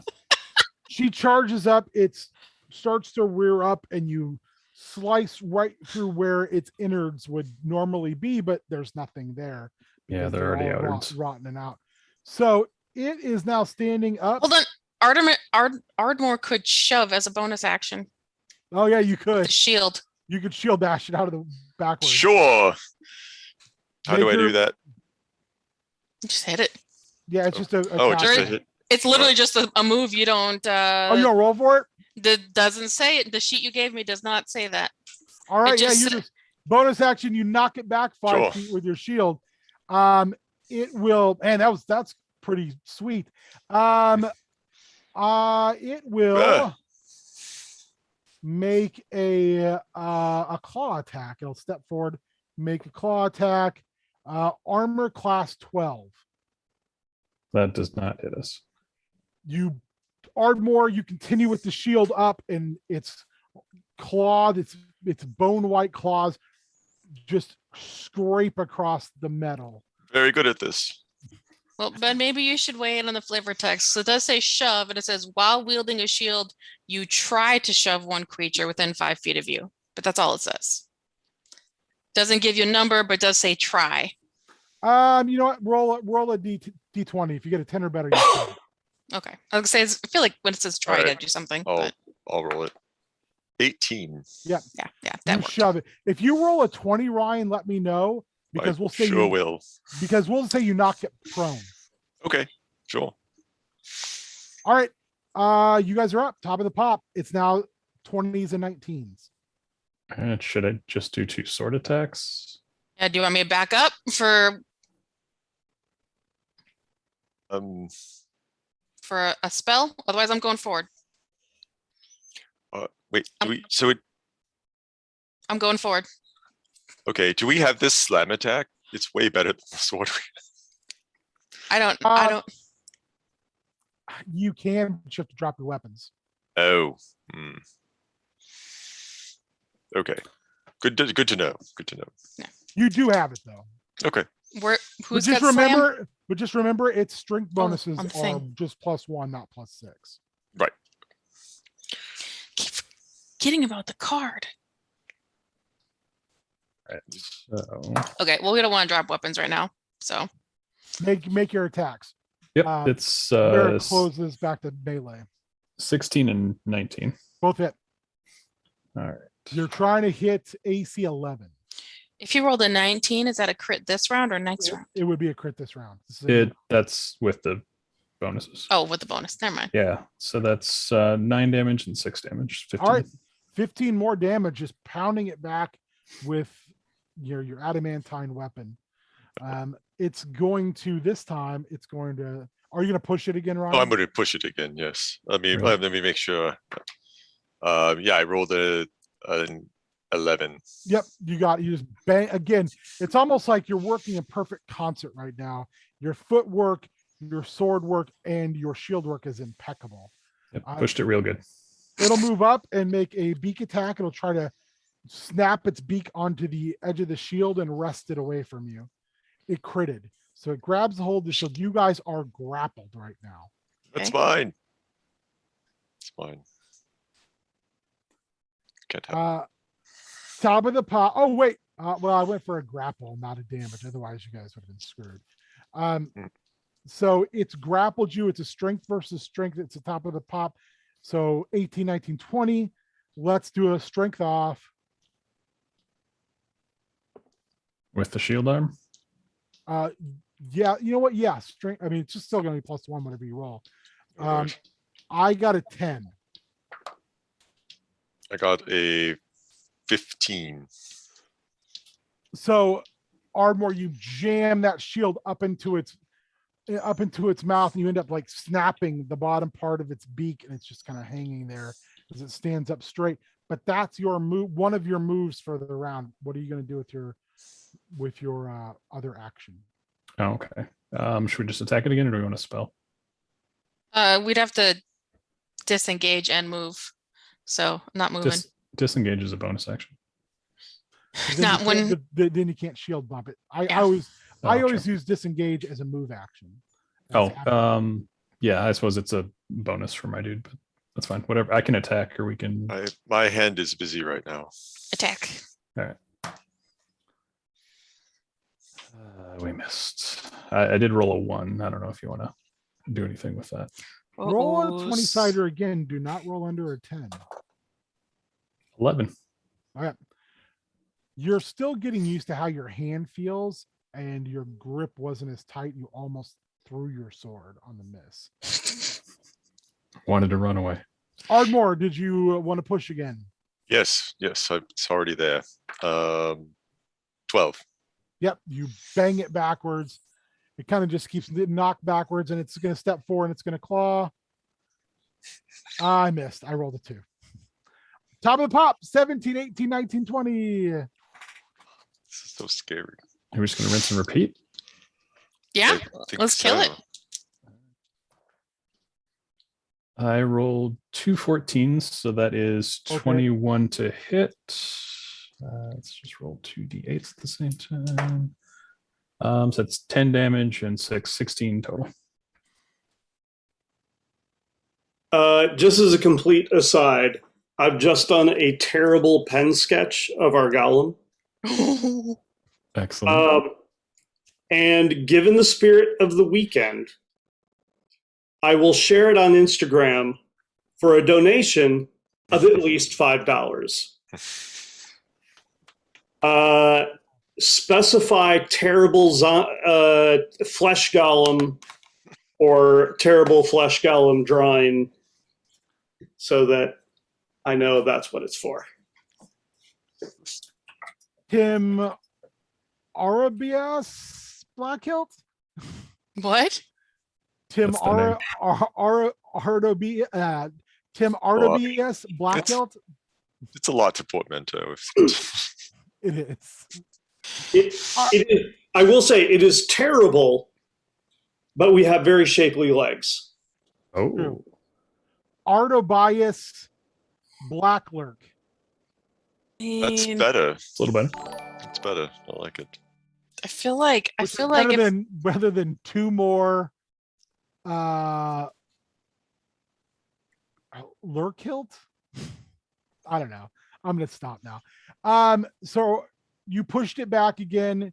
It missed. It's your turn. All right, so we're down to 16 through 20. 16. Well, that one jumped away, but that's I rolled. I did it. Almost went off the table. So that's 17 and 21. So those both hit. That's a crit.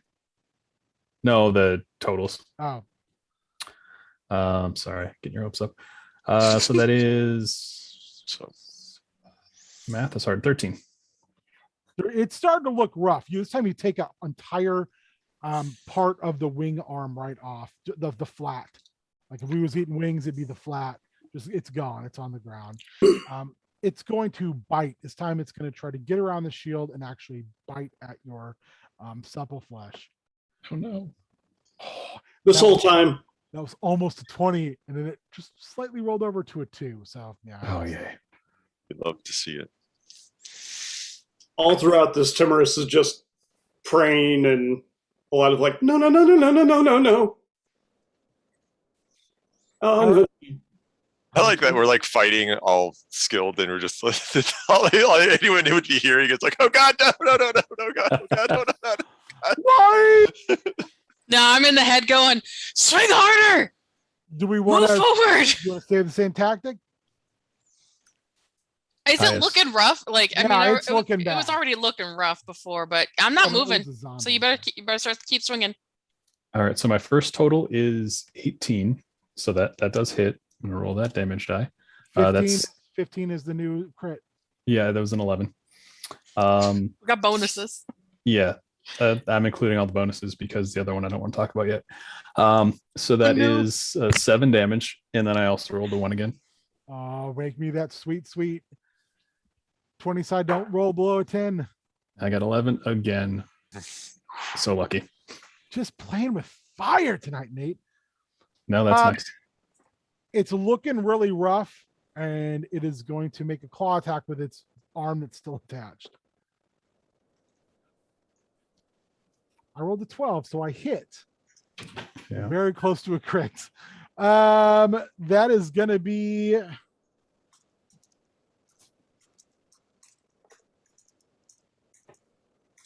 12 slashing damage. Okay. As a side note, Ben, I That's really right. appreciate that you're using a picture with my dad in it. So whenever you lean forward, he's behind you looking pensive. Like he's really confused and just really waiting to see what you're gonna do next. Sorry, wait, you hit us. You rolled was your total? You rolled a 12. What was your total number? Total was 19. And Yeah. our class is 15. Shield. Can I cast it? Yes. Timorous, you got to cast it. What is the need for shield? What do you need to do, Brian? It's a let me double check I believe it's a very simple spell. It's just like a reaction spell. It's a reaction. Yes. It's a So- simple reaction. I think it's just verbal. Yeah, okay. Then yeah, we're down to 14 and you guys are up again. Do you want me to keep swinging the sword, or do we want to firebolt and then sword, or vice versa? Well, we could.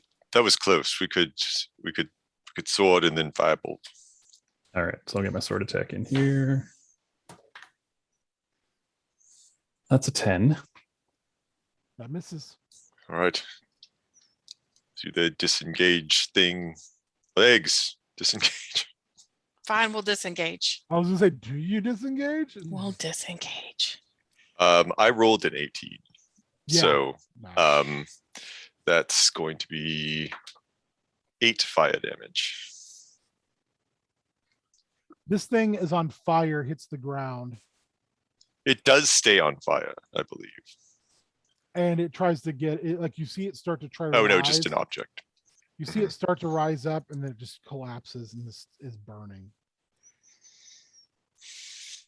Oh my god. If it wasn't burning, I'd go kick it. You can try. I know not to play with fire. All I'm saying is, I'm just saying. Why? The winds are howling out of here, and there's now a fire burning.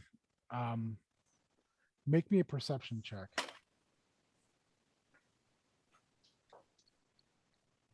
If that's you, Timorous. Thank you. I'm multitasking. 10. Through the fire and the snow and the wind, you look across, and there's a hulking form sitting on a rock, cross-legged, watching you.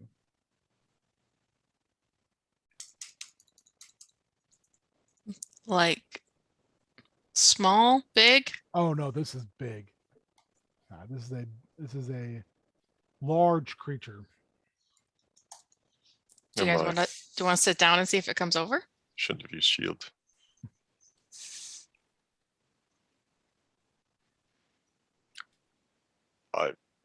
You're the legs. Just saying. Do you want to sit down and see if it comes over, or do you want to approach? Either. I'd rather get this over with, if I'm being honest. We don't get our body back without doing something. We don't know who or what it is, but I imagine we're going to find out. At least we could do it on our terms. How far away is it? It's not that far. It's just hard to make out completely because of the debris in the air.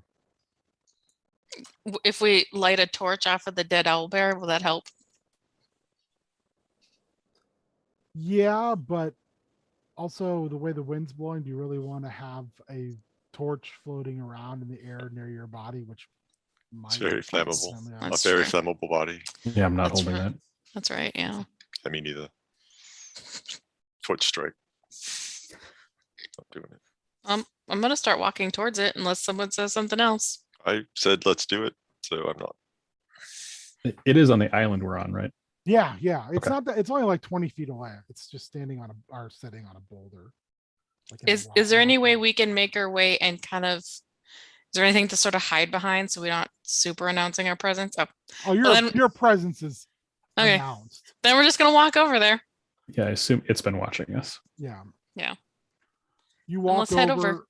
and a very uniformly put together, obviously a flesh golem wearing a black, probably like a cloak, but like shirt and tattered cloak, is sitting there and looks at you and says, I'm assuming that the pretender sent you. Pretenders. Immerses the mouth. It's the middle of the road. I don't think we have any brass in pocket. Take that inspiration, baby. That's dumb. Who is the who's the pretender? Don't be dumb.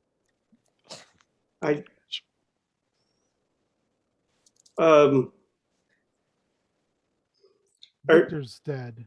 There's only one person pretending to sit in his chair.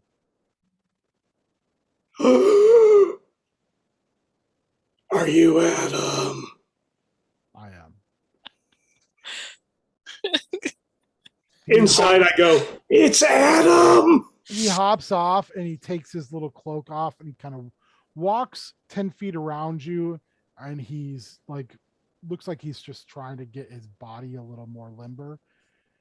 And he says, I hate killing you.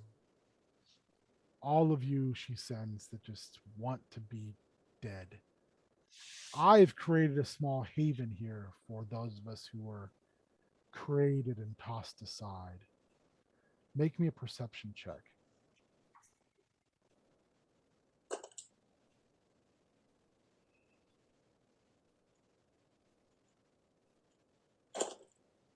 10. In the snow and the wind, you can see a lot of humanoid forms watching, just standing away and watching. I was the son, and now I am the father. Well, I can honestly say that your desire to not kill us is completely in line with our goal to not be killed. That you've come here to kill me. Not by choice. But yet, I mean, there's 4 people in here. 4. he removes his black tunic shirt, and you can just see he's a patchwork of people. I am one voice. I am Adam. We are 4 voices. Well, 1 voice, but they're like 4. Make me a persuasion check, please. Does anyone have persuasion as a skill? Trained skill, no? Not me. No.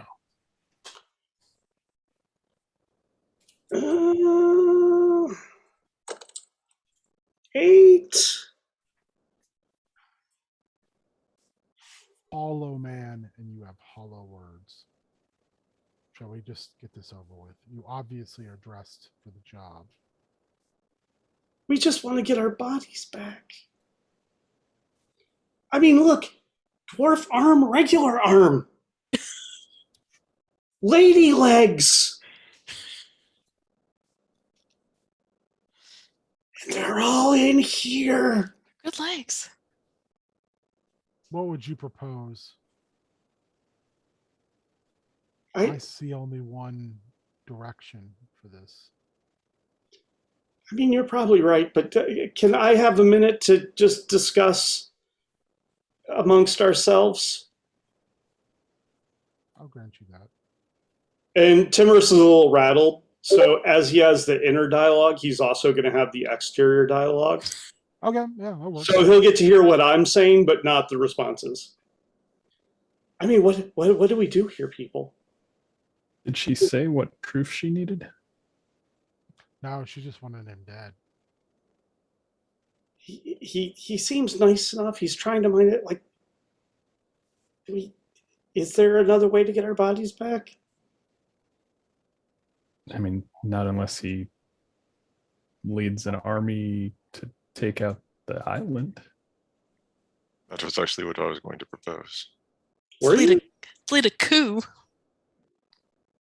Wow, that's What, we live in a paradise of monsters, or we reclaim what's rightfully ours by force? The risk is if we lead a coup, we're not getting our bodies back because she's not going to help us do that. it's a good point. She's probably not going to help us get them if there's a military coup. Do you I really mean- think she's going to give us our bodies back? I had hoped. You can all make me an insight check on that.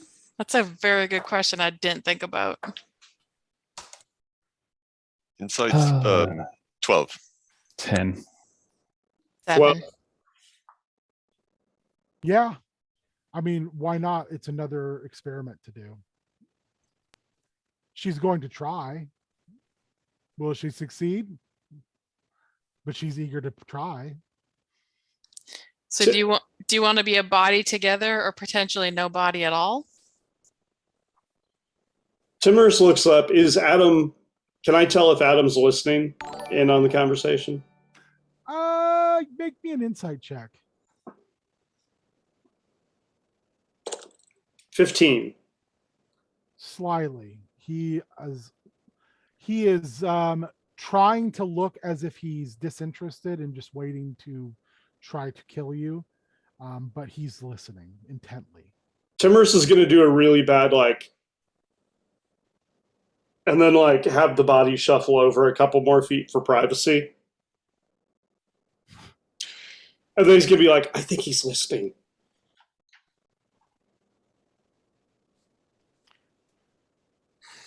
Do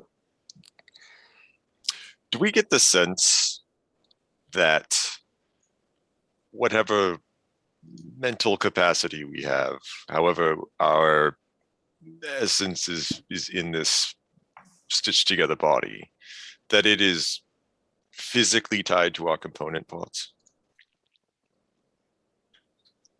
I'm not sure what you're asking in that. So say the right arm was cut off, would that divorce Ardmore from the collective, if you will, or is this connection that we have more than, do we do it like, are we physically tied to the parts that we? Yeah, your essence is in the part of you. Well, shit.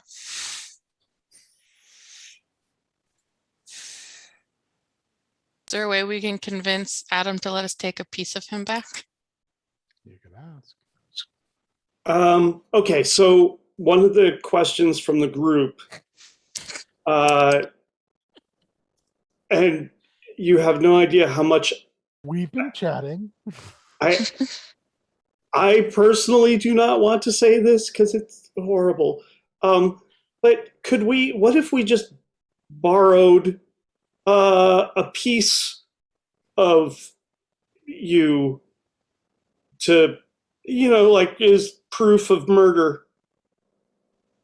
He continues to live. We don't have to kill him. He But can live maybe we don't quietly. need all the parts. Make me a persuasion check. I am going to pay $5 for luck is the losers, which is an auto success on the next roll. Good call. Nice. All right, you get a crit out of this, and he stops and he looks at you, and he walks up to you and he removes the sword from your hand, and he chops off his hand at the wrist. Oh God. Oh, you broke off again. Mike stopped. Nothing. Takes its. There you go. There you go. It went back. It just came at the last time. It takes his whatever. He chops one of his hands off, and then he takes the sword and he sticks it in the ground. And he walks over to one of the other golems in the snow, like in the wind, and he yanks their arm off and then takes the hand off and just basically plugs it into the stump. This is mine now. Yeah. And he looks in and says, Viktra is the domain lord of Lemordia, and before the sun rises in a day, she'll know that I still exist within its boundaries, unless myself and my family choose to leave through the mists and exist elsewhere. I have bought you a day, and I have bought you my contemplation on staying or leaving. My advice is to return yourselves to your forms and then to slay or flee Castle Mordenheim. They're way ahead of you on that one. Yep. Flee. Understand that if I stay, she will destroy you, whether it is tomorrow or many tomorrows from now. Mordenheims do not forgive, and they certainly do not forget. That is why I do neither either. And then he walks into the wind. Timorous, thank him. Thank him. Timorous will edge us over to the hand and pick it up. Okay. We're taking him. You hear his voice, and he says, if you came to me as men, I would have slew you where you stood.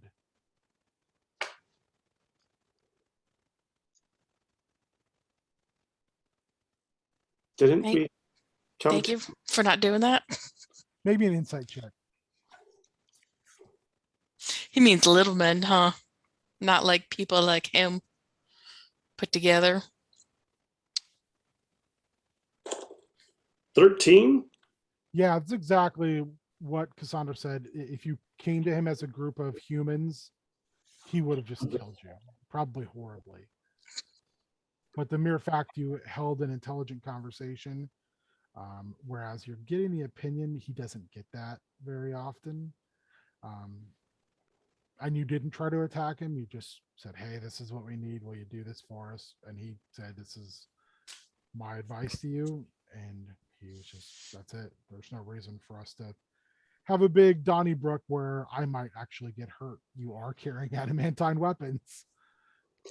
Cowardice for the win. Pragmatist for the win.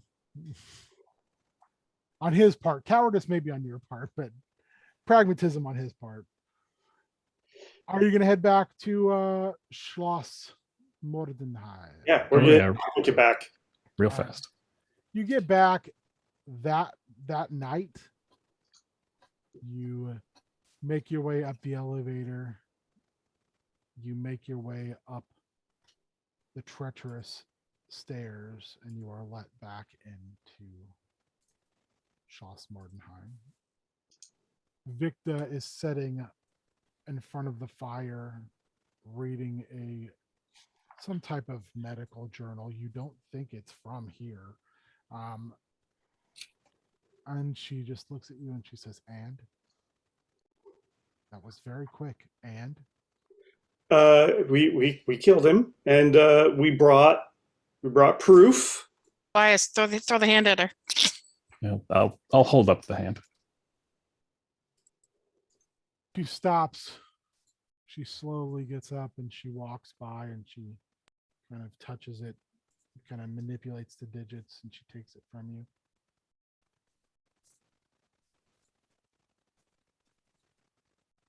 She looks at you for a long time. It feels like forever passes, and she says, perfect. I'm sure you're eager to get back in your own bodies. Yep. Yes, very. Well, I'm eager to try that out. So let's go to my laboratory, shall we? Sure. She turns So excited. turns on her heel and marches out. I walk real fast. As we pass, Timmers is going to encourage one of the arms to reach out and not like mess up the bookshelf, but just pull one book slightly out so it's not flush, because she'll notice. Are you doing that? She'll Yeah. see it and it'll bother her one day. Are either of you doing that? Tobias or Ardmore? I'll do it. Okay. Roll me a sleight of hand check. Oh, you get a +3 to that. Oh, sweet. And 1d4. This is actually very good. That's 24. We're gonna mess with her so hard. Yeah, you're like tip, tip, tip, out. You're like just able to do a couple of them because you're like, oh, look how slick I am. Mhm. Internally, Timmers feels very bold. Here's where we're gonna get a little interesting. I want each of you to roll me percentile dice, please. Oh God. As Oh you are no. put under for your surgery. 81. Boy, oh boy. 53. 69. Nice. Nice. I either did really well or really poorly. 100. Oh. Oh, who knows? Let's start with the worst first, which I believe was the 16. What'd you get, Ardmore? 53. Oh, let's start with Ardmore. You wake up and you are not a dwarf. No. Like most of your upper body is dwarven, but you've got regular ass legs, like regular human ass legs. Oh, gross. Boy or girl legs. Or boy legs. Okay. One of your other arm also is not yours.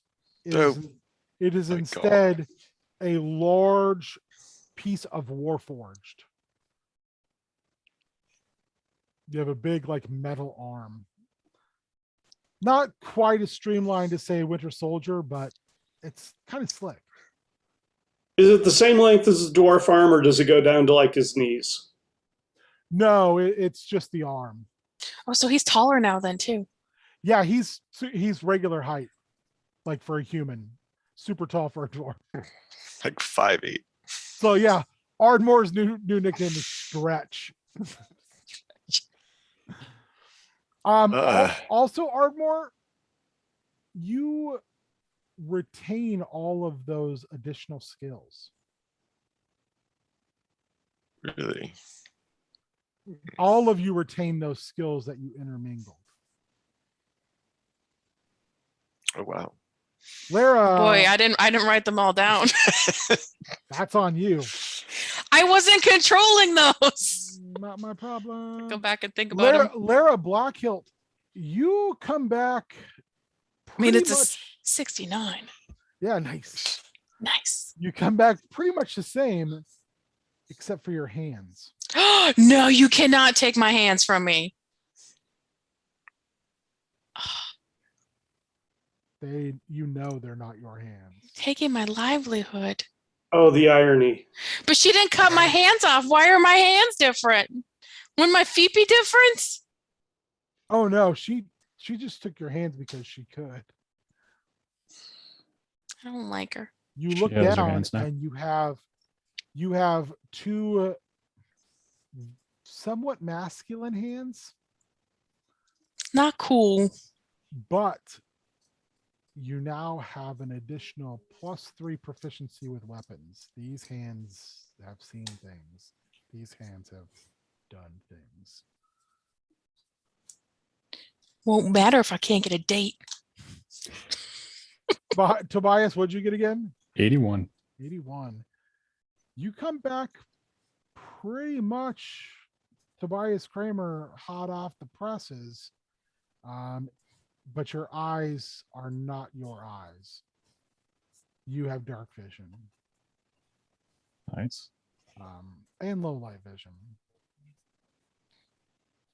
As well as when you start to like try to move your mouth, you realize like your tongue is not a human tongue. It's forked and a little longer than that. Because you talk with a lift, daddy. That's for me. That's for me. That's not for you, baby. Timorous, Yes. you wake up last and she's sitting by your bedside reading a book and she goes, oh, possibly my best work. I have returned you exactly as I found you. I'm hoping that based upon my showing you the greatest miracle possible, you might preach the word of not some magical sky father, but instead of, well, me, science. I've even written you a text. How very kind. She slides across a part diary, part textbook, part anatomy book that she has penned herself. The rest of you, I've given you enhancements. Some of it by choice, some of it by necessity.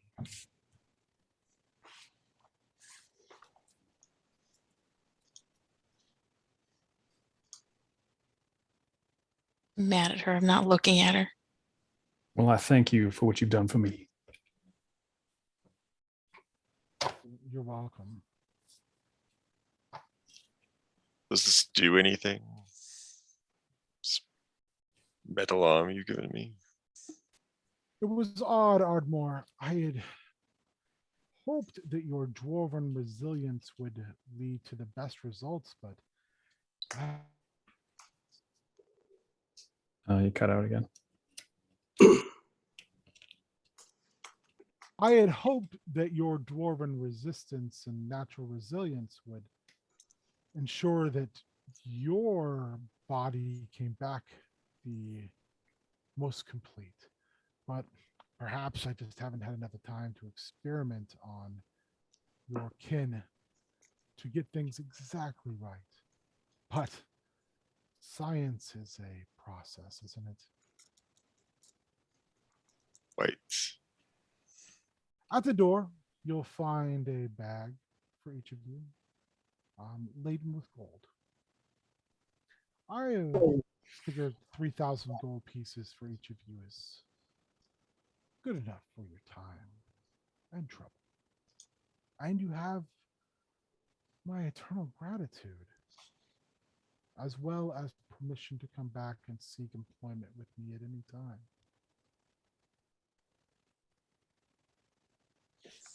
That's very kind of you. We must be going, though. It is a new day after all. She the only one in here other than us? Yeah, she is. Is there a weapon nearby? Very improvised weapons, yeah. I mean, you can grab whatever. Timorous, because he does not adjust to change well, tries to have the inner dialogue with the other three. Go right ahead. And goes, is this where we all kill her? Or are we not doing that? That's all loud, isn't it? I hate you. Oddmore. Oddmore cast Burning Hands. I pick All up right, the baby. I pick up the nearest heavy object that I can swing. You get that first attack, then let's go. Surprise. Right. She's truly surprised because she did not anticipate this at all. Gonna strangle Okay. her with my man hands. All right. I think my spell DC is 12. So it's a dexterity save. I rolled a 1. Great. I love it. So that is 3d8 fire damage. 3d6 fire damage. That's 15 fire damage, and all of her precious books are on fire in a 15-foot cone. I'm going to make a wisdom saving throw.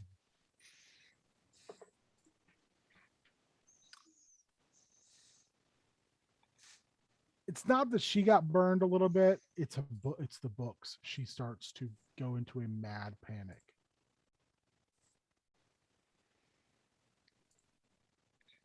Good.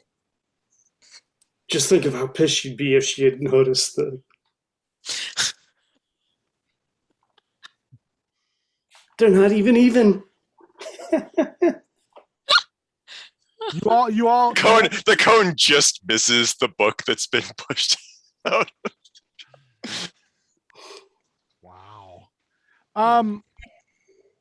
You, Tobias, Lara, Timorous, you still have things you can do. It's a surprise round. Yeah, I said I pick up the nearest heavy object that I can swing. Okay, yeah. You grab one of the nice, very well put together wooden chairs with very soft, cushiony bottoms. What are you gonna do with that chair? I'm gonna swing. I'm gonna hit her with it. Make that base attack, baby. So I lose the +1 from the adamantine sword, so I'm still a +6 then. Yeah. So really with +3, I'm a +9. Bring it on. Oh, so close. It's a 26. Come on now.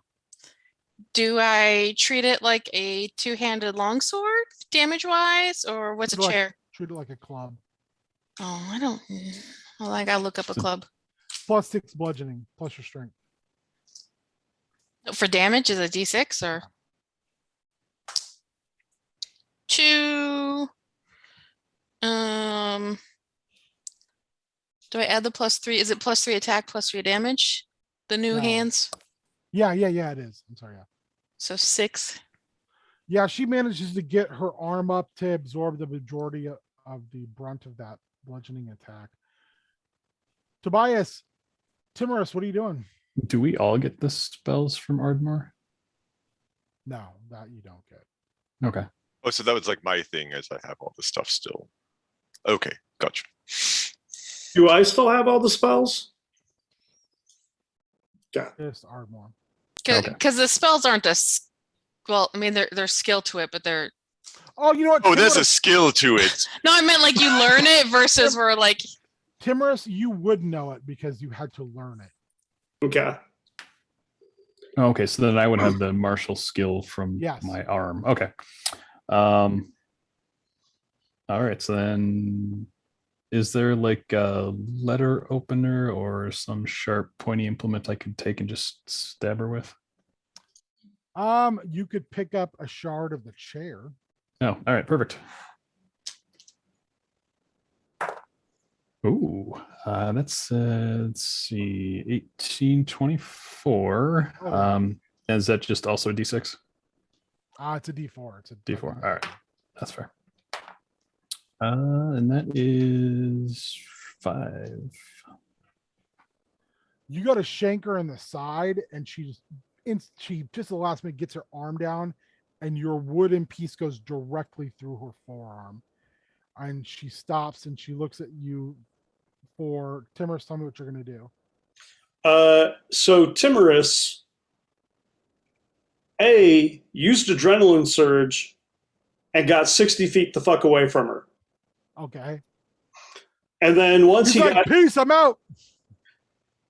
I can run away again. And then once he got to 60 feet, he's gonna be like, oh wait, and he's gonna turn around and shoot her with Firebolt. You're like at the doorway to get out of the room, and you stop and you turn around and Firebolt. Yeah. Okay. Perfect. Odd times, Doctor. Why do you sound like that? I'm gonna stick out my tongue at him. You Gross. played with the wrong dice, baby. Hard time. With the bull of the woods. The cold-blooded sausage maker. That's me. 17 to hit. That got her by 1. It's for 3 points of fire damage. Okay. So you turn and you do that. When you turn back around, you run smack dab into what you think is a wall. And you look up and it's Adam. And he looks down at you. Everyone make me a perception check really quick. Sure. 3. Oh, no, excuse me. I'm better at that now. Yeah, I was gonna say. 5. You're like, we's fighting. 5. 12. 9. Dungeon Master, I have 5. None of you really. Yeah, you start to cough a little bit. Who had the 9? Yeah, this place is on fire. Like, this place is starting to burn. Like, those books caught on fire, and now there's tapestries on fire. There's wood on fire. Nice and It's on warm at fire. least. Real warm. She pulls the wood out, and she says, before the sun sets, I'll have you all back on the slab. And she turns and looks at Adam, and she says, you as well. Adam looks at Timorous, he looks down and he just says, run. And he marches into the room. The room is starting to burn. What do the rest of you want to do? I'm gonna run. Make me a acrobatics check. That I can do.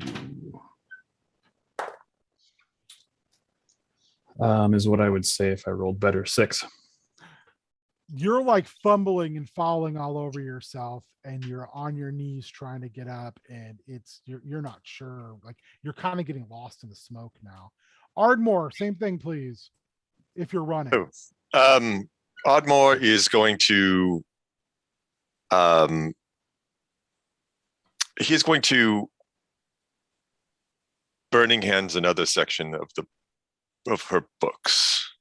With That the felt book really there. good. Like burning hands. And Yeah, it's just you can feel like how good it feels to hate someone this much and watch their world burning around them. sure. Then he will he would never do this with his own hands, but he would do it with a metal hand. He will grab Tobias by the collar and start to drag him out of the smoke as he flees. Tobias is beyond you guys. He's ahead of you guys. He's almost out of the room.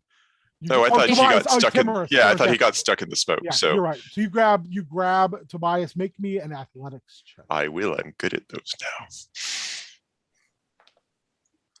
And I have guidance now. That is 15.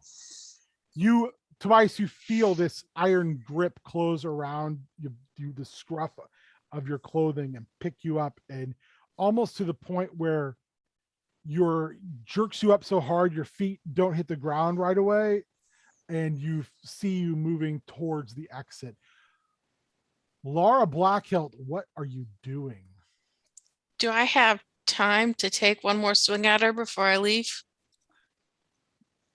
Yeah, but you'll be at disadvantage on your flee. Yeah, I'm gonna do it. All right. Mad at her.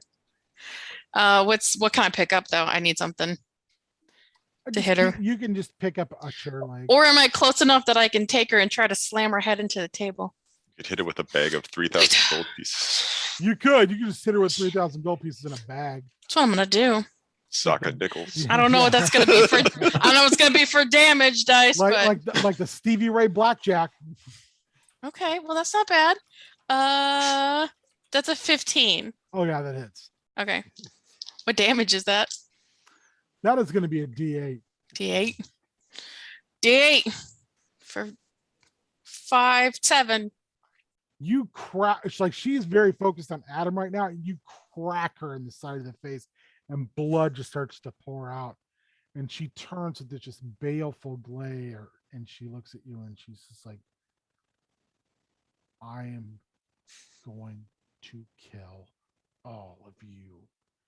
And you see Adam's form move through the smoke, and his hand just grabs her around the face, and you start to hear cracking.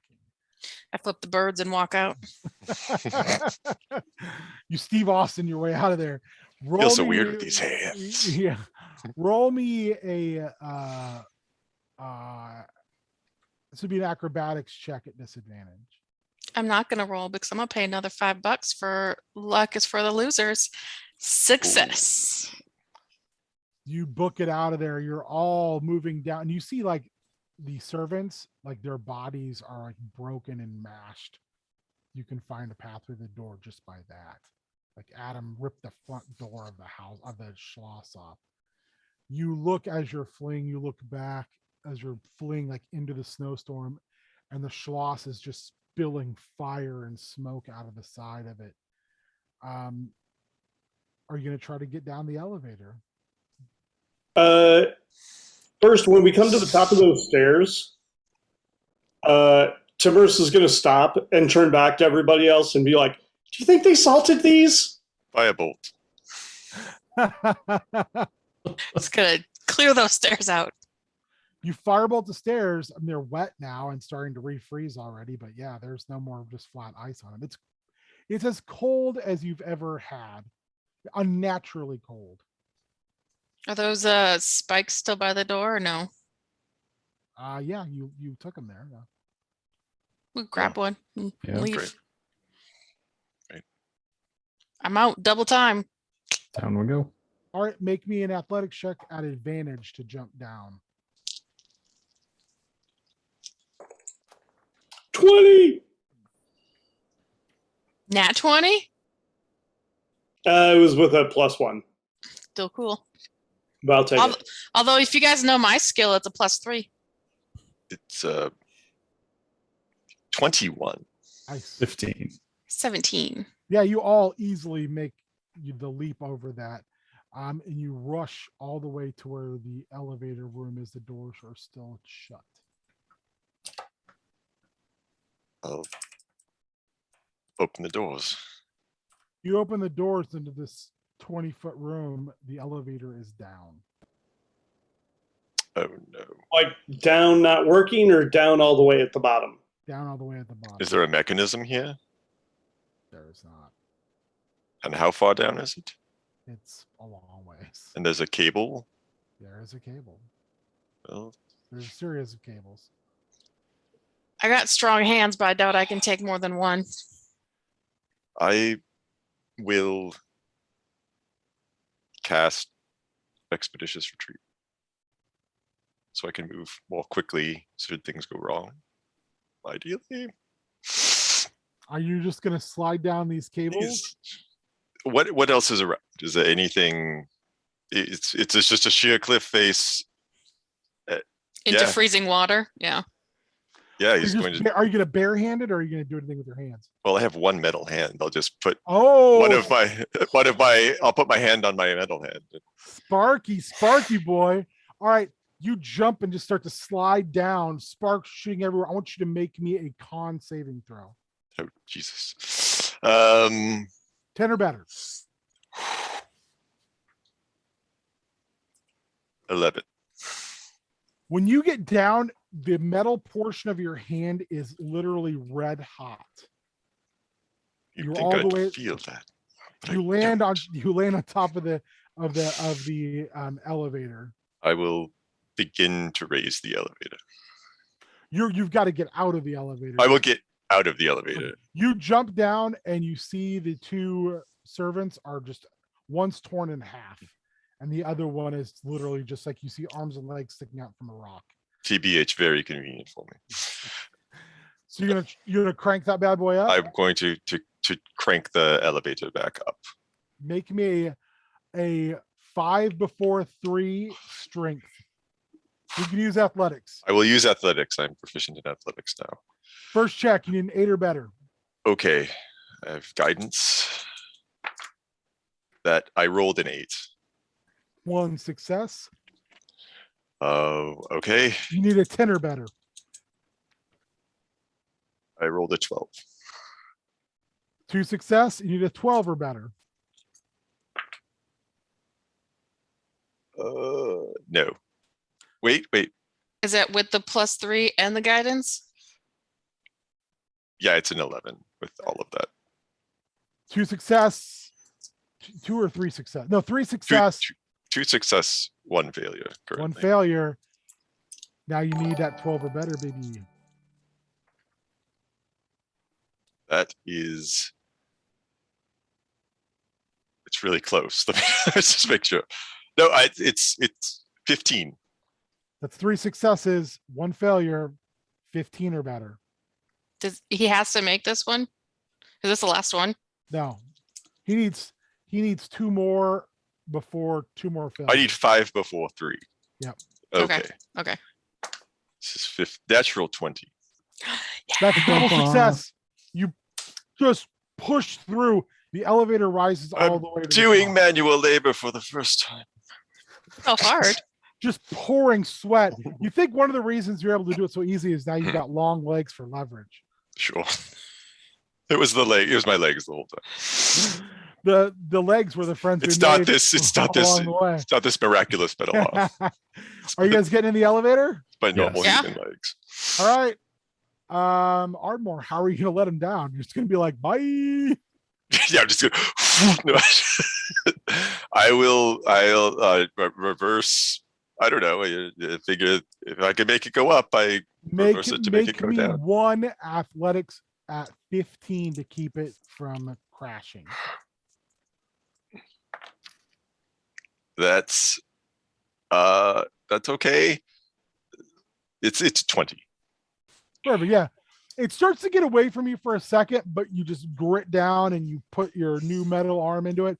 In fact, once it starts to get away from you, you actually stick your arm in there to stop it. And then you pry it out and then just slow it down. You guys all get to the bottom. And there is the boat waiting for you. I have no idea why I did that. Are you going to take the boat across? Yeah, let's get out of here. Mhm. Yeah.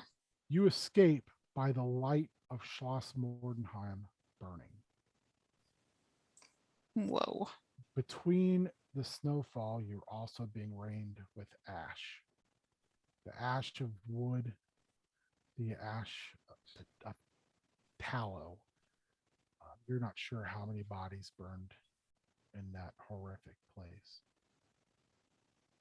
You watch as you get back to Ludendorff, everyone can see Schloss on the mountain, on the cliffside, burning to nothingness.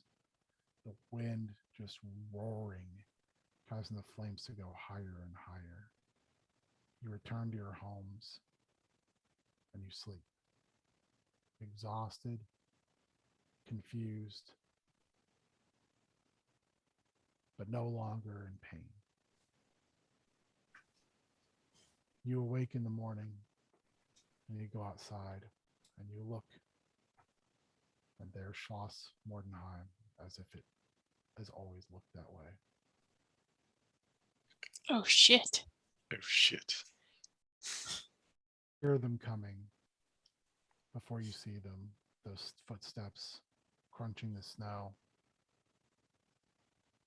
in their black and red outfits with no face. You can stand and fight, or you can run to the mist on the shore, the Sea of Tears. I said Sea of Secrets. My bad. See secrets. I do know Expeditious Retreat.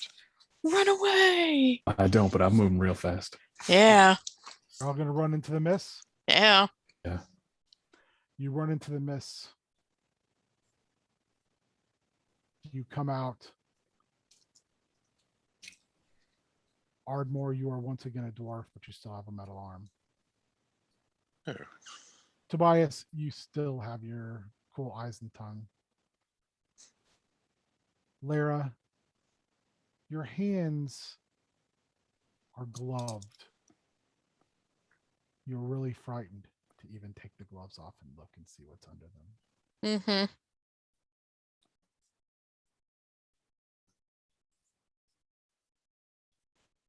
Cut out. Cut Cut out.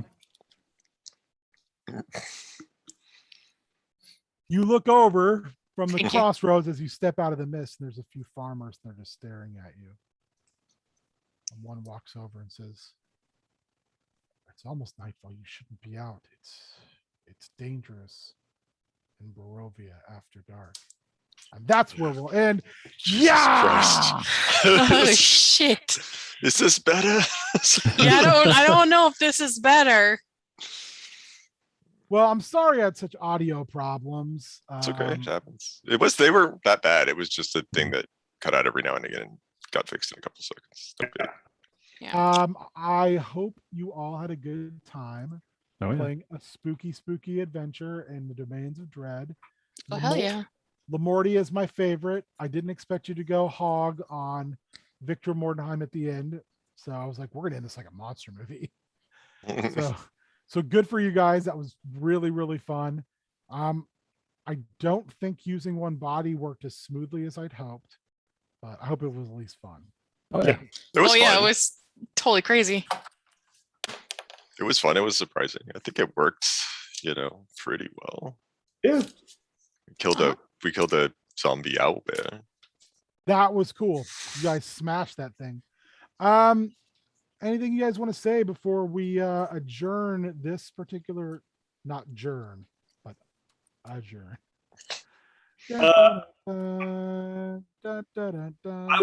I would throw out a quick thank you to the bearded one for a $5 donation, Yeah, I was gonna pay if he didn't.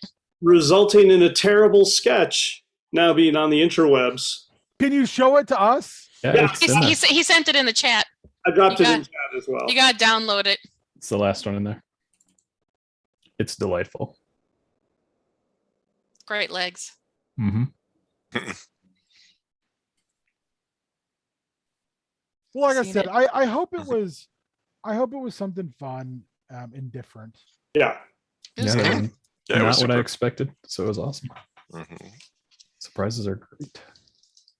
Timorous. Oh God, that's terrifying. Just- That is so frightening. Oh my gosh. Ben, Ugh. you did that. I know I did. I'm like, Mhm. regretting every moment of it right now. Timorous. But 2 semi-bold moments. I thought you guys played your characters perfectly. So I didn't want to. Also, I love the inspiring song Schloss on the Water. I wanted to play that survivor style game. I originally actually had a plan to do more of a Friday the 13th style game where you guys just would have been normal people getting hunted by a masked monster killer. Mhm. But I decided to do this instead. And hopefully it was good. I really appreciate Doug. Thank you as always for being on the ones and twos and handling business. Nice. But Nice. oh God, so Thanks, creepy. Doug. I will Super say this. creepy. If I had a chance to play a different D&D game this weekend, I had a plan to play what the heck was this? Reginald Rhodes. He was going to be a Leonid who talked like this, daddy. He was all about business. When you're the top of the Business. food chain, when you're the king of the jungle, when you're that bull of the woods, you accept no threats. But I didn't get a chance. I didn't get to do that. So I'll save Reginald for another That's right. time. Next time. Hey guys, make sure if you're watching, I don't even know if people are watching this or not. If you're watching and you can donate, please go donate to any of our wonderful team. We're up at what right now? A lot. We're a lot. Like this is the Yeah. most we've ever done. Yeah, if I Are yeah, we still ranked? Are we still ranked in the nation? I don't know. I haven't checked lately, to For be a honest. while, we were like Yes. at 75th in the nation, which is We're 70 right is- now. buck wild. That's insane. Thank you to every single person who donated. If you can't donate, hey, you watched the stream. We appreciate it. Hopefully it was entertaining. Boost the signal, please. There's still games going on after this one starting at 10. And Yeah. then we got games tomorrow. If you took the time to go over to Dave Wheeler's channel and watch that, that was 24 hours of pure toy mayhem. And I don't know how they did, but the enthusiasm was wild. Yeah. I've got a Star Wars game tomorrow. Some of you are in that. I'm playing in a Fiasco game tomorrow. What do the rest of you guys got on your agenda? Tales from the let's Loop see. starts in 20 minutes. Yep. Super excited. That will be something else. Colin's running that, right? Mhm. Oh yeah. Buckle up. I've got Love that game. got How the Lich Stole Christmas in the morning, Got that too.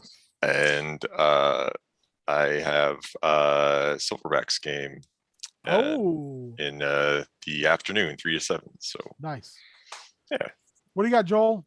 I've got As the World Falls Down, where we will be in the David Bowie labyrinth. I have decided I will be playing a super stoned pothead who the Goblin King took my nachos. It's not cool, man. Like, Hey. you didn't need to bogart them all. Hey, man, get your damn hands off my nachos, man.